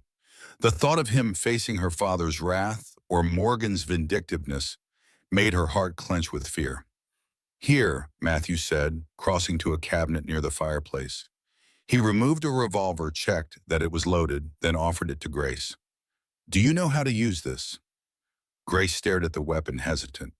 My father never allowed guns in our home, she said. He said they were instruments of violence, not protection. They're tools, Matthew said simply, neither good nor evil on their own. This one is well-maintained and reliable. He showed her how to hold it, how to aim, how to squeeze rather than pull the trigger. I don't expect trouble while I'm gone, he assured her, but I'd feel better knowing you have this. Grace took the revolver, surprised by its weight. I pray I won't need it, she said quietly. As do I, Matthew agreed. He hesitated, then added, if I'm not back by nightfall, bar the door. Don't open it for anyone but me or Hayes. The instruction sent a chill through Grace. You're frightening me, she admitted. Matthew's expression softened. I'm being cautious, that's all. I fully intend to return before dark with supplies and information. He managed a small smile. And perhaps some of that peppermint candy you mentioned liking. The attempt at lightness eased Grace's tension slightly. She watched as he donned his heavy coat and gloves, tucking his hat firmly onto his head. Be careful, she said as he moved to the door. Matthew paused, looking back at her. For a moment, something unspoken hung in the air between them. Words considered but not voiced, feelings acknowledged but not declared. I will, he promised, and then he was gone, the door closing firmly behind him. Alone in the chapel, Grace set the revolver on the mantel and tried to focus on practical tasks. She kneaded dough for bread, swept the already clean floor, reorganized the baby clothes she had sewn from Matthew's old shirts. But her mind kept returning to the dangers he might face in town. What if her father had convinced others that Matthew had abducted her? What if Morgan used his authority as sheriff to arrest him on some trumped-up charge? What if Benjamin was there ready to assert his claim to the child she carried outside, the wind picked up rattling the windows? Grace paused in her nervous tidying. One hand moving to her belly as a sharper pain than before gripped her lower back. She breathed through it, counting seconds until it eased. Not yet, she murmured to the child within. Your father isn't here. Wait a little longer. The irony of her words struck her immediately. She wasn't referring to Benjamin Davis, the man whose seed had quickened in her womb. She was thinking of Matthew, the man who had offered shelter and kindness, who had treated her with dignity when others had only shame to give. What did that mean? Grace wasn't certain. She only knew that the thought of facing childbirth without Matthew nearby filled her with dread deeper than any physical pain could cause. The hours passed slowly. Grace put the bread in the oven, ate a light meal, and tried to rest as the afternoon light began to fade. The pains in her back came and went, never settling into a regular pattern, but persistent enough to concern her. As dusk approached, she found herself returning to the window again and again, searching the trail for any sign of Matthew's return. The forest shadows lengthened the snow, taking on a blue cast in the fading light. Still no rider appeared on the path. Grace tried to remain calm, reminding herself that trips to town often took longer than expected. Matthew might have had to wait for Hayes, or the store might have been busy. Perhaps the trail was more difficult than they'd anticipated. But as true darkness fell and the first stars appeared in the clear winter sky, her worry deepened into fear. Matthew had promised to return before nightfall. He was a man who kept his promises. Following his instructions, Grace barred the door, banking the fire so it would burn steadily through the night. She kept the revolver close at hand as she settled into the rocking chair, a blanket wrapped around her shoulders against the evening chill. Please come back, she whispered into the quiet of the chapel. Please be safe. Outside, an owl called its mournful cry, echoing through the winter stillness. Grace closed her eyes, offering a prayer not to her father's stern God, but to whatever gentler divinity might be listening. She must have dozed despite her anxiety, for she startled awake to the sound of approaching hoofbeats. Disoriented, she fumbled for the revolver, her heart racing as she tried to determine how much time had passed. The fire had burned low, suggesting she had slept for at least an hour. Outside, the night was fully dark, the moon casting silver light across the snow. And someone was definitely approaching the chapel. Grace moved to the window, staying to one side to avoid being silhouetted against the interior light. A single rider was making his way up the trail, his figure familiar, even in the dim moonlight. Matthew. Relief washed over her, so intense it made her knees weak. She hurried to unbar the door, throwing it open as he dismounted. Thank God, she breathed. I was so worried. Matthew's face was grim as he led his horse to the stable. Bar the door again, he instructed. I'll be in shortly. Something in his tone sent a fresh wave of apprehension through Grace. She did as he asked, securing the door before stoking the fire to cast more light into the room. When Matthew entered a few minutes later, she could see the tension in his shoulders, the tightness around his mouth. What happened? She asked. Are you hurt? No. Oh, he assured her, removing his coat and hanging it by the door. But we have trouble coming. Grace sank into the rocking chair, her hand automatically moving to her belly. Tell me.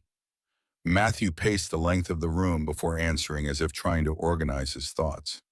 Your father has convinced the town council that you're being held against your will, he said finally. He's obtained a letter from Judge Wilson authorizing the sheriff to investigate and, if necessary, rescue you. Judge Wilson, Grace repeated, confused. Rebecca's brother-in-law. I thought he might be sympathetic given how Rebecca feels. He's a cautious man, Matthew explained, and your father presented compelling evidence, or what appeared to be evidence. A letter supposedly from you begging for help. A forgery, Grace said immediately. I've written nothing of the sort. Of course, Matthew agreed, but it was convincing enough, especially with Sheriff Morgan supporting your father's claims. Grace felt sick with the realization of how thoroughly her father had manipulated the situation. When will they come? Tomorrow, Matthew replied. A party of 6 men, your father Morgan, the Dawson brothers, Miller and Benjamin Davis. The last name hit Grace like a physical blow. Benjamin, he's part of this. Matthew's expression darkened. Apparently, he's quite concerned about the welfare of his poor, misguided former sweetheart and her child. The bitterness in his tone told Grace all she needed to know about how Benjamin was presenting himself to the town. Not as the man who had abandoned her, but as a concerned father seeking to protect his offspring. Did you see him? She asked. Yes, Matthew said. He approached me in town, asked about you, said he'd been shocked to learn of your condition upon his return. His mouth twisted.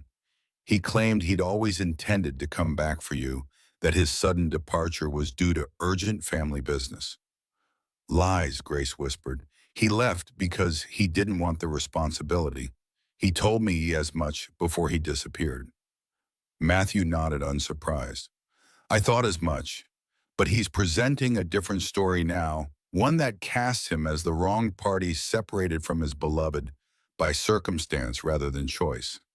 And people believe him, Grace asked, though she already knew the answer. Benjamin Davis had always been charming, his handsome face and easy manner, winning trust easily. Some do, Matthew confirmed.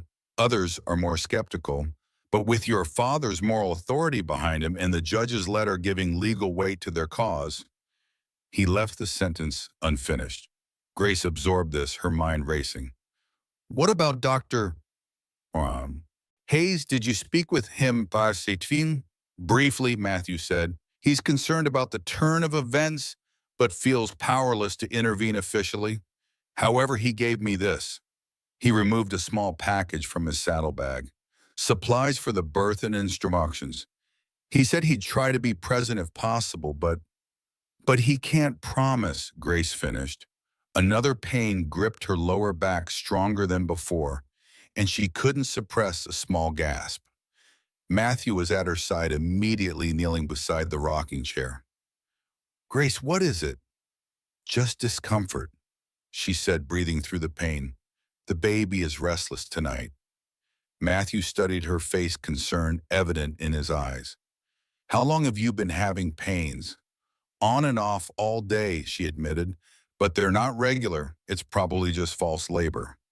Or early labor, Matthew countered.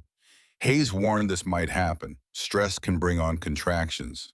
On the possibility that the baby might come now with danger approaching and no medical help available filled Grace with fresh fear. It's too soon, she protested. Hayes said early January. Babies come when they decide to, Matthew said with gentle pragmatism. And Hayes said you were further along than he initially thought.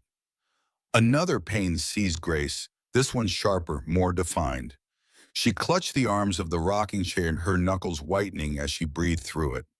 That's not false labor, Matthew said when she relaxed again. We need to prepare for the possibility that the baby might come tonight. The reality of the situation crashed over Grace. She might give birth here in this converted chapel with only Matthew to help her. And tomorrow, while she was at her most vulnerable, her father and Morgan would arrive with legal authority to take her away. I'm afraid, she whispered.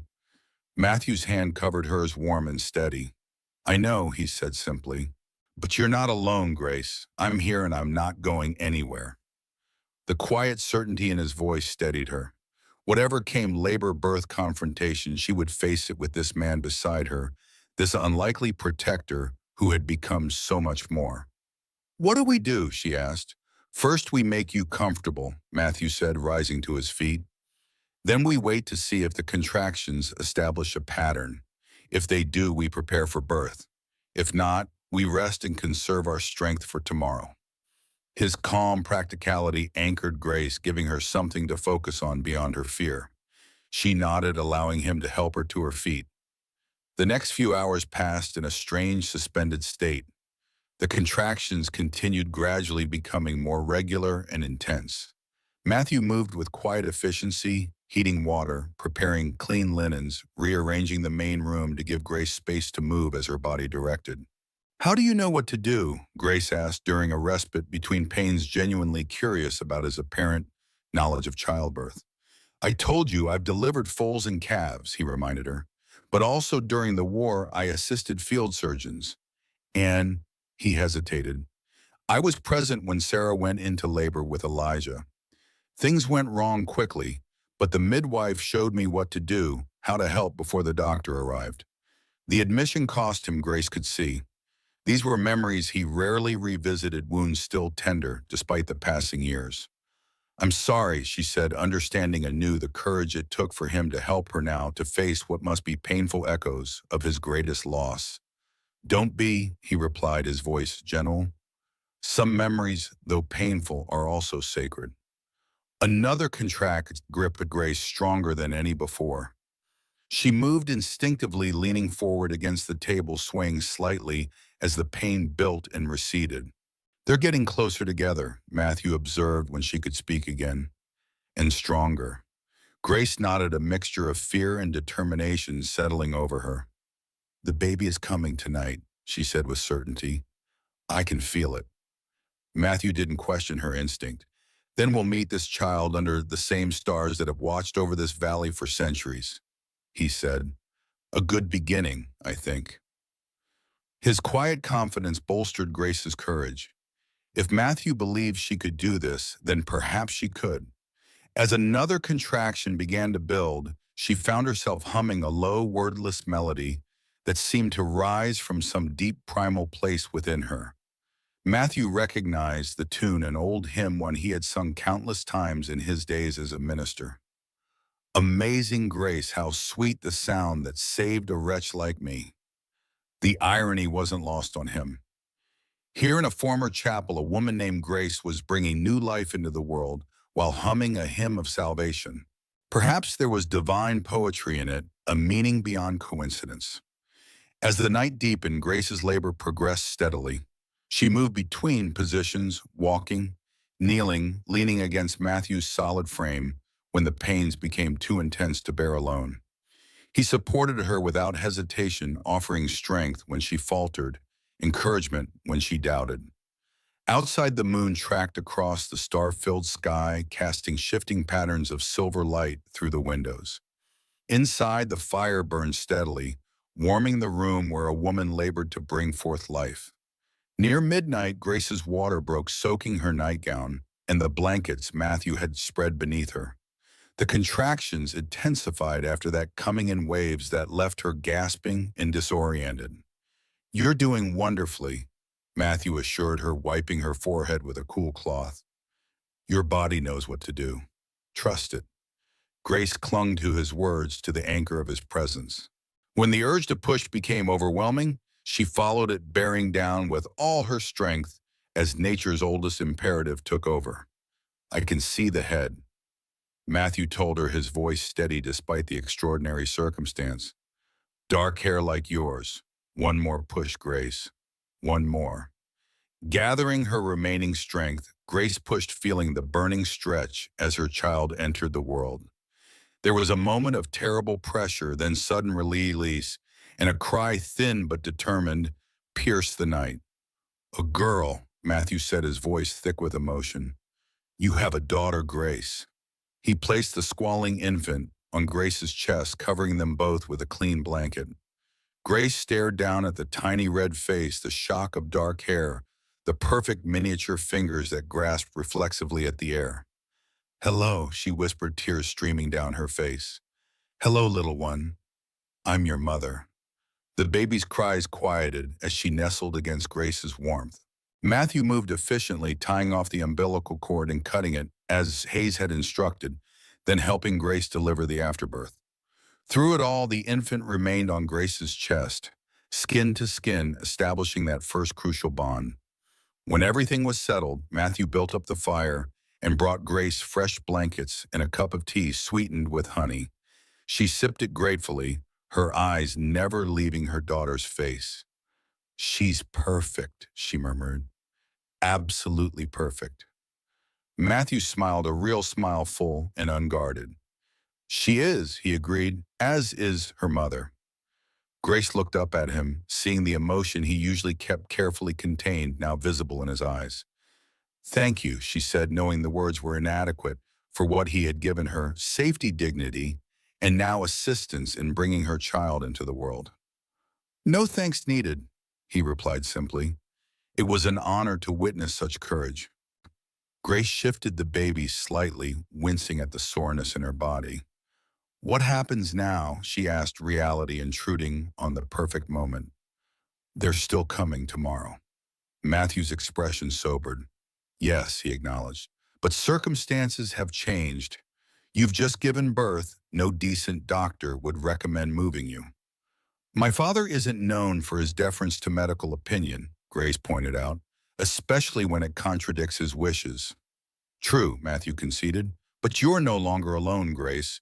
You have a child to protect now and legal rights as her mother that even your father must acknowledge. Grace looked down at her daughter sleeping peacefully against her breast. The fierce protectiveness that surged through her was unlike anything she had ever experienced, primal and absolute. I won't let them take her, she vowed. Not my father, not Benjamin, not anyone. Nor will I, Matthew promised. He hesitated, then said what had been in his heart for weeks. Grace, I care for you, deeply, more than I thought possible after Sarah.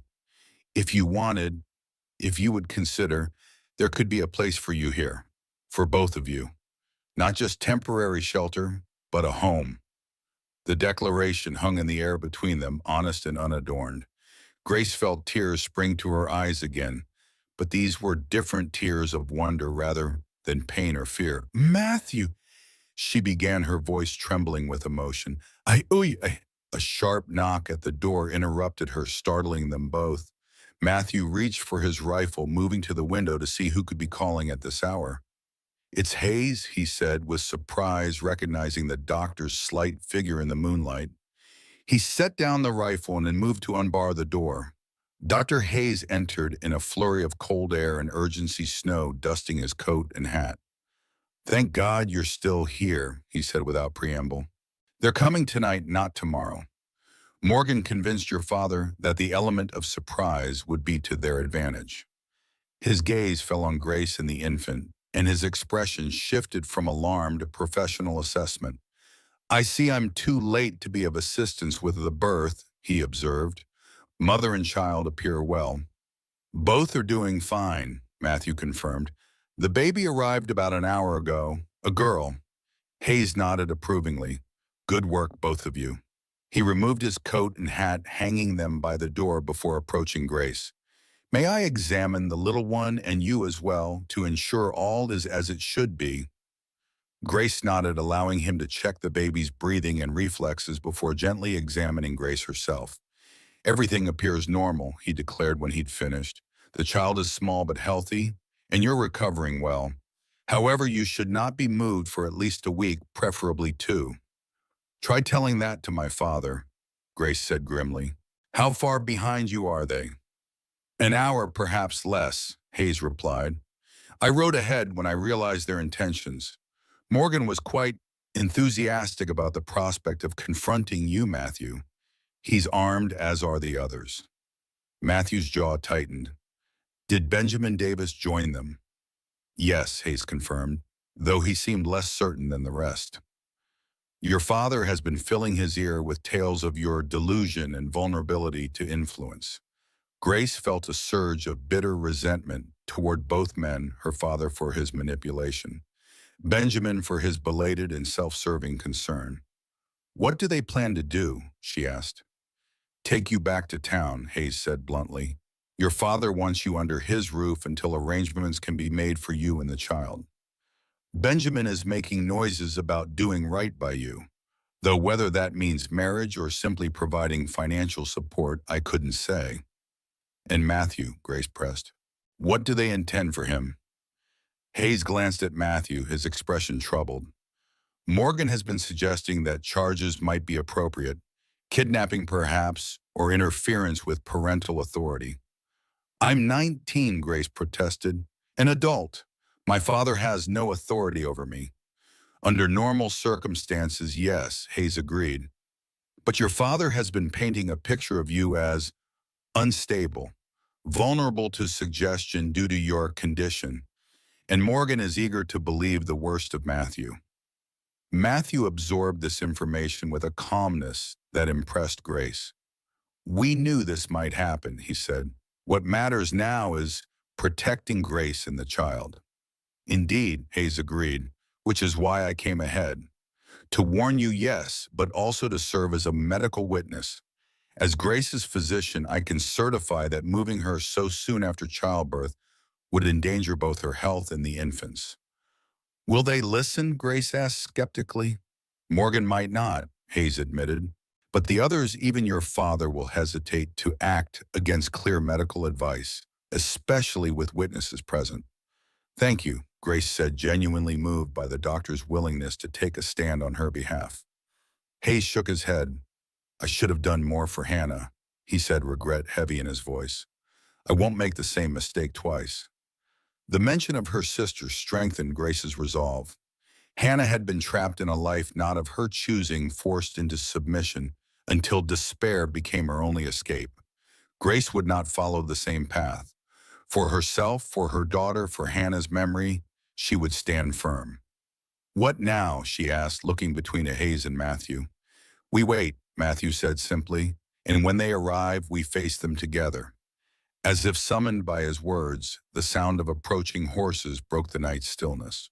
Not the single set of hoofbeats that had heralded Hayes's arrival, but multiple riders moving with purpose up the snow-covered trail. "They're here," Hayes said, unnecessarily moving to the window to confirm what they all knew. 6 riders as expected. Matthew checked his rifle, ensuring it was loaded but not yet raising it. "Grace, take the baby and go to your room," he instructed.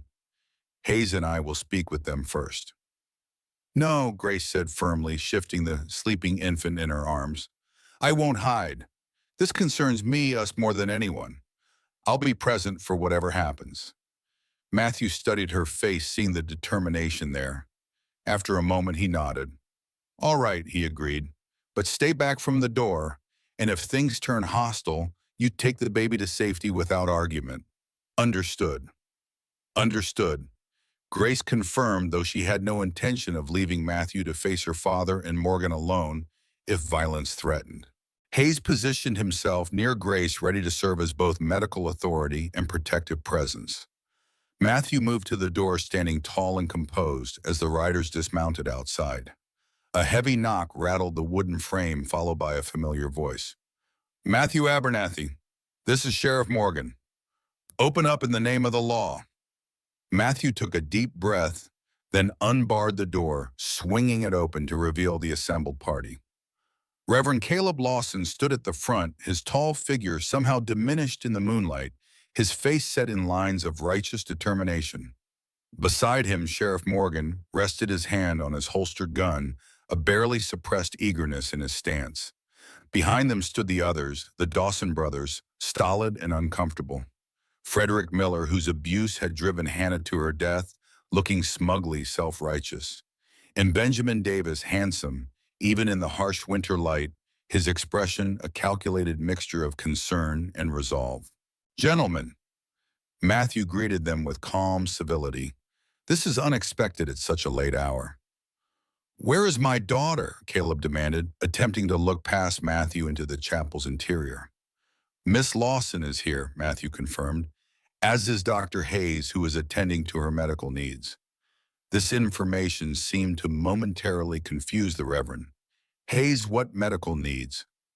Perhaps you should see for yourself, Matthew suggested, stepping aside to allow them entry. But I'll ask you to remember that this is my home and you are here uninvited. I expect civil behavior from all of you. Morgan snorted derisively. You're in no position to set terms, Abernathy.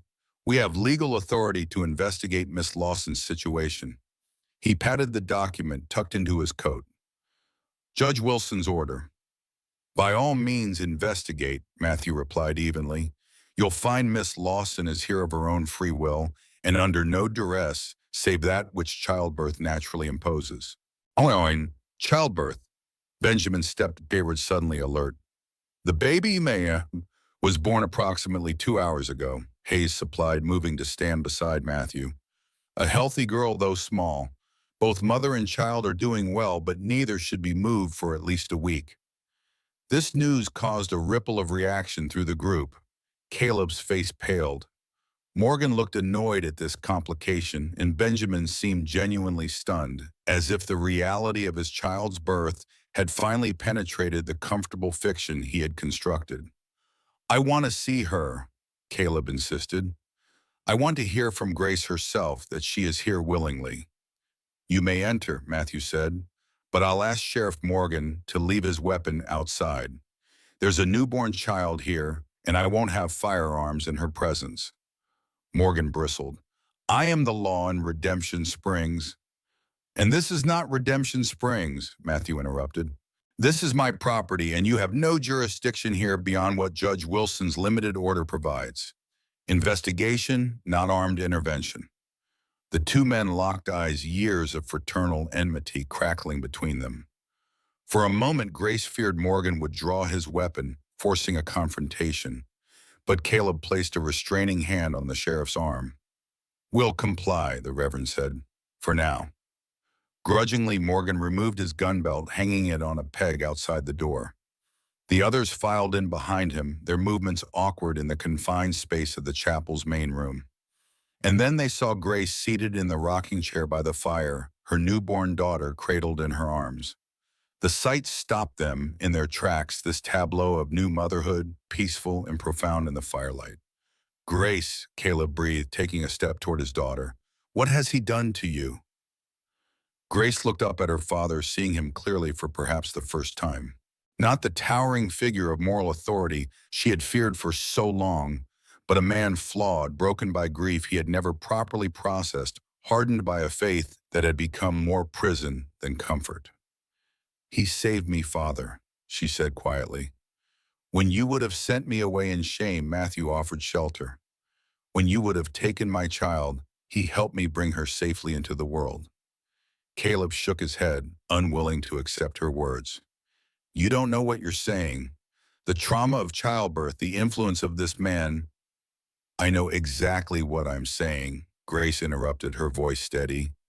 I came here willingly. I have stayed willingly, and I will not return with you to Redemption Springs. You have no choice, Morgan interjected. We have legal authority to investigate, Hayes reminded him, not to remove a woman who has just given birth against medical advice. Benjamin stepped forward, then his gaze fixed on the infant in Grace's arms. The child, my child, he began. Yes, Grace acknowledged. Your daughter, the one you wanted no part of when I told you I was carrying her. Benjamin flushed, conscious of the others watching. I was confused, afraid, he offered lamely. I never meant to abandon you, Grace. When I learned what had happened in my absence, I was devastated. How convenient, Grace observed, her tone making it clear she didn't believe him. And now you've returned, ready to claim a child you previously rejected. I want to do right by you both, Benjamin insisted. My father's illness brought me home, but finding you was a blessing in disguise. We could be a family, Grace. I'm prepared to marry you to give our daughter my name. The offer, no doubt intended to sound generous, struck Grace as hollow. She looked at Benjamin, searching for any trace of the man she had believed she loved. All she saw was calculation and self-interest thinly veiled as concern. No, she said simply. Benjamin blinked, clearly not expecting refusal. No, Grace, be reasonable. Think of the child. Think of your reputation. I am thinking of my daughter, Grace replied, and I want more for her than a father who rejected her existence until it became convenient to acknowledge her. As for my reputation, she laughed, the sound surprisingly light. I believe that's beyond salvaging. In Redemption Springs, don't you? Caleb stepped forward, his expression a mixture of anger and confusion. You would refuse like honorable marriage. You would continue living here in sin with this apostate. There is no sin in seeking safety, Grace countered. No sin in accepting kindness. Matthew has been nothing but honorable, far more so than those who claim the mantle of righteousness. Morgan, who had been watching the exchange with growing impatience, turned to Matthew. Enough of this, he snapped. You've poisoned her mind against her family, against proper authority. For that alone, you should face charges. What charges specifically? Matthew asked, his tone reasonable despite the provocation. Offering shelter to a woman in need, assisting in the delivery of her child. Please enlighten me about which laws I've broken. Morgan's face darkened. You interfered with a father's rightful authority over his daughter. Grace is 19, Matthew pointed out, an adult by law. Reverend Lawson has no legal authority over her decisions. She was in a vulnerable state, Caleb argued, not capable of rational thought. That's a medical determination, Hayes interjected, and as her physician, I observed no evidence of mental incapacity then or now. Grace has been making sound, if difficult, decisions throughout her pregnancy. The discussion was interrupted by a small cry from the infant, who had awakened and was beginning to fuss. Grace gently rocked her, murmuring soothing words until the child settled again. The sound seemed to affect Caleb. He stared at his grandchild, an unreadable expression crossing his weathered face. May I? He began, then stopped as if unsure how to continue. Would you like to see your granddaughter? Grace asked, her voice softening slightly. Caleb nodded, approaching cautiously. Grace shifted the blanket to reveal the baby's face, perfect in its newborn solemnity. Dark lashes against pink cheeks, a wisp of dark hair visible beneath her cap. She looks like your mother, Caleb said quietly. Something raw and vulnerable breaking through his stern facade. The same shape to her eyes. Grace hadn't expected this moment of genuine emotion from her father, this acknowledgement of a connection to her mother. Does she? She asked softly. I can barely remember Mother's face. Caleb's throat worked as he swallowed.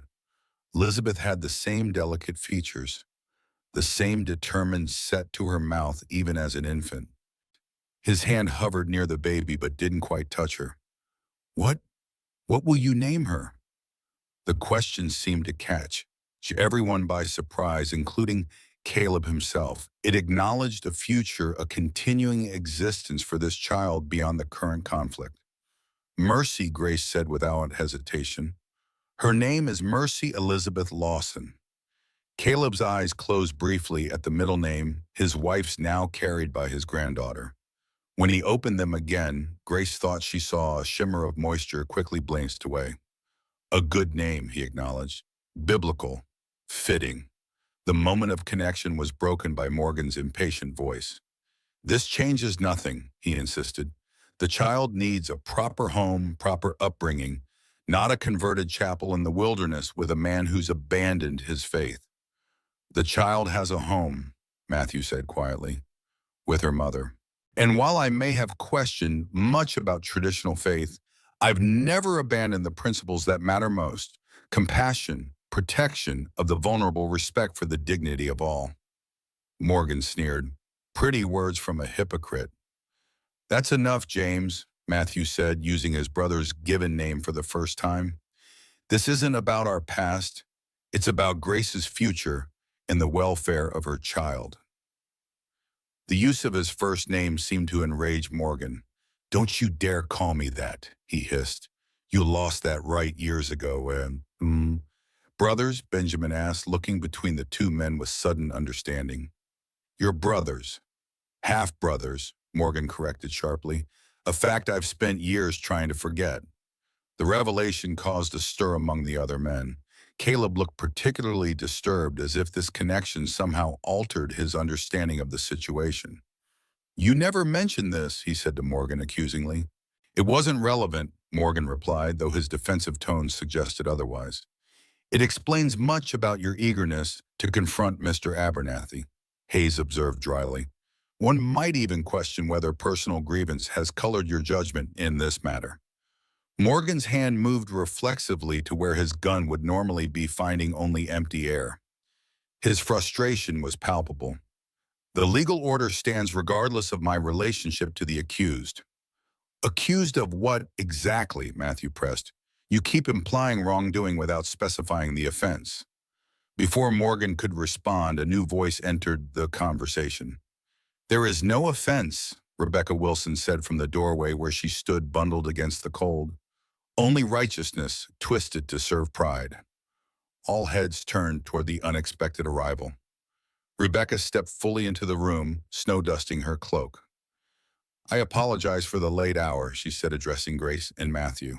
"When I learned of this midnight expedition, I felt compelled to follow." "Mrs. Wilson," Caleb greeted her stiffly, "this doesn't concern you." "Doesn't it?" Rebecca countered. "When my brother-in-law's authority is being misused, when a new mother is being harassed hours after giving birth, I believe it concerns anyone with a conscience." She moved to stand beside Grace, placing a protective hand on her shoulder. "I was with Grace when she first felt the child quicken." She said, the lie flowing smoothly from her lips. "I know her mind on these matters. She is here by choice, and she will remain so if that is her wish." The support so openly and unequivocally offered brought tears to Grace's eyes. Rebecca was risking her standing in the community, her relationship with her brother-in-law, the judge, to stand with her. "The judge's order," Morgan began, "was obtained under false pretenses," Rebecca interrupted, "based on a forged letter and exaggerated claims. When my brother-in-law learns the full truth, including your personal vendetta against Mr. Abernathy, he will withdraw it immediately." Morgan's face contorted with rage. "You have no authority here, widow. Step aside." "Neither do you," Rebecca replied calmly. "Not moral authority, at least. And I suspect your legal authority is hanging by a very thin thread." The standoff might have escalated further had baby Mercy not chosen that moment to begin crying in earnest, her wails filling the chapel with unmistakable hunger. Grace adjusted her clothing to nurse the infant, the natural act bringing a hush to the room. In the face of this most basic maternal function, the argument seemed suddenly petty and distant. Even Morgan appeared momentarily disarmed by the sight of the newborn nursing at her mother's breast. Caleb turned away, a mixture of propriety and emotion in the gesture. Benjamin stared, transfixed by the reality of his child, now a separate being with needs and rights of her own. The Dawson brothers shifted uncomfortably, clearly feeling they'd had no place in this intimate scene. And Frederick Miller, whose cruelty had contributed to Hannah's despair, looked almost ashamed, as if some long-dormant conscience had been awakened. Hayes took advantage of the moment to assert his medical authority. "Gentlemen," he said firmly, "this new mother needs rest, not stress. Whatever legal or moral claims you believe you have can be addressed in the light of day after a proper recovery period." "The doctor is right," Rebecca added. "Unless you intend to physically remove a woman who has just given birth from her bed, an act that would shock the conscience of any decent person, this discussion should be continued at a more appropriate time." Morgan looked ready to argue, but Caleb surprised them all by raising a hand to silence him. "Dr. Hayes," he said, his voice strangely subdued, "in your medical opinion, when would it be safe to move my daughter and granddaughter?" The question, acknowledging both Hayes' expertise and Grace's maternal status, represented a subtle but significant shift in the Reverend's position. "No less than a week," Hayes replied promptly. "Preferably 2, given the winter conditions and the infant's small size." Caleb nodded slowly. "Then we will return in 1 week," he decided, "to continue this discussion when Grace is stronger." He looked at his daughter, something unreadable in his eyes. Is that acceptable to you? The question the first time he had asked rather than dictated caught Grace by surprise. Yes, she said cautiously, though my position will not change, Father. I will not return to your house, nor will I marry Benjamin simply to satisfy propriety. Caleb's jaw tightened, but he didn't argue. We will discuss options, he said, all of us calmly and with clear heads. Morgan made a sound of protest, but Caleb silenced him with a look. Enough, Sheriff. We came to ensure my daughter's welfare, not to create a spectacle. She is alive, the child is healthy, and Dr. Hayes assures us she is in no immediate danger. The rest can wait. The Reverend's unexpected reasonableness shifted the energy in the room. The immediate threat of forced removal receded, replaced by an uneasy truce. Grace, Benjamin said, taking a step toward her. May I hold her, my daughter? Grace hesitated. Part of her wanted to refuse him this connection, this claim on Mercy's life. But another part recognized that whatever his failings, Benjamin was the child's father by blood. Denying that reality wouldn't change it. Not tonight, she said finally.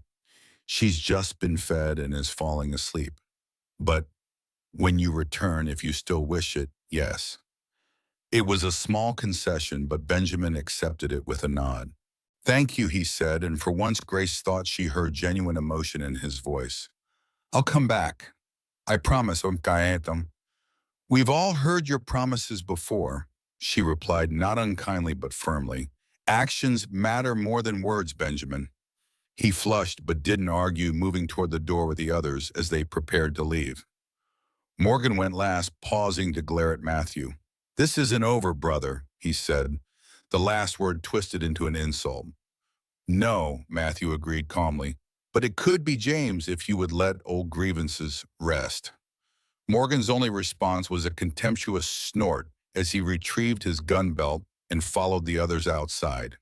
When they had gone with promises to return in a week, Grace felt herself sag with exhaustion and relief. The confrontation had gone better than she had dared hope, though she harbored no illusions that the conflict was resolved. You need rest, Hayes said, noticing her fatigue. Both of you do. The next week will bring its own challenges. Grace nodded, her eyes meeting Matthew's across the room. In his steady gaze, she found the strength she needed, not just for herself now, but for the child sleeping peacefully against her breast. Will you stay the night, Doctor? Matthew asked. The hour is late for traveling, and we would welcome your presence should Grace or the baby need medical attention. Hayes agreed readily, as did Rebecca, who had no intention of leaving Grace's side so soon after the birth. Arrangements were made. Quickly, Hayes would take the sofa, Rebecca would share Grace's room, and Matthew would remain in the loft as usual. As Hayes and Rebecca settled in, Matthew knelt beside Grace's chair.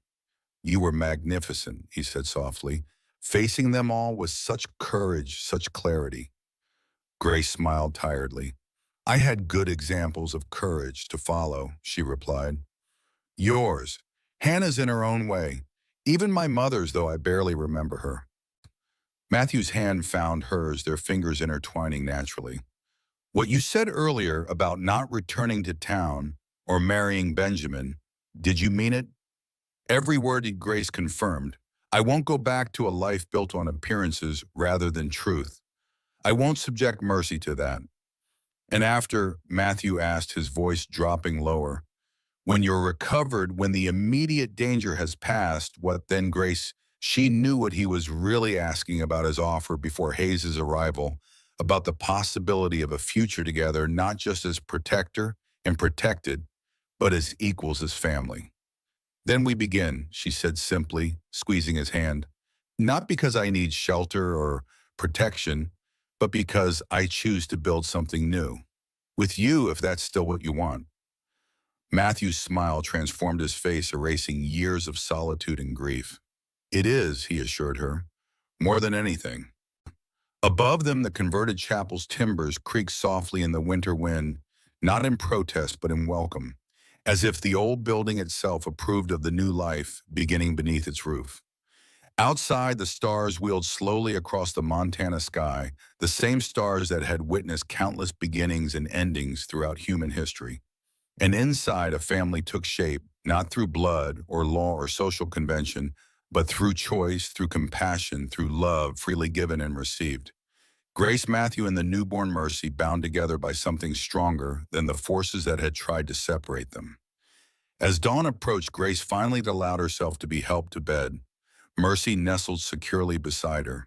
In the quiet of her room with Rebecca sleeping nearby, she whispered a prayer of thanksgiving, not to her father's stern God, but to the gentler divinity she had discovered through her trials. "Thank you for leading me here," she murmured, her hand resting protectively on her daughter's tiny form. "Thank you for showing me that dignity can't be taken, only surrendered. And thank you for Matthew, who taught me that faith isn't about certainty, but about hope." Outside her window, the first pale light of a new day touched the snow-covered pines. A beginning, Grace thought, not an ending, one day at a time.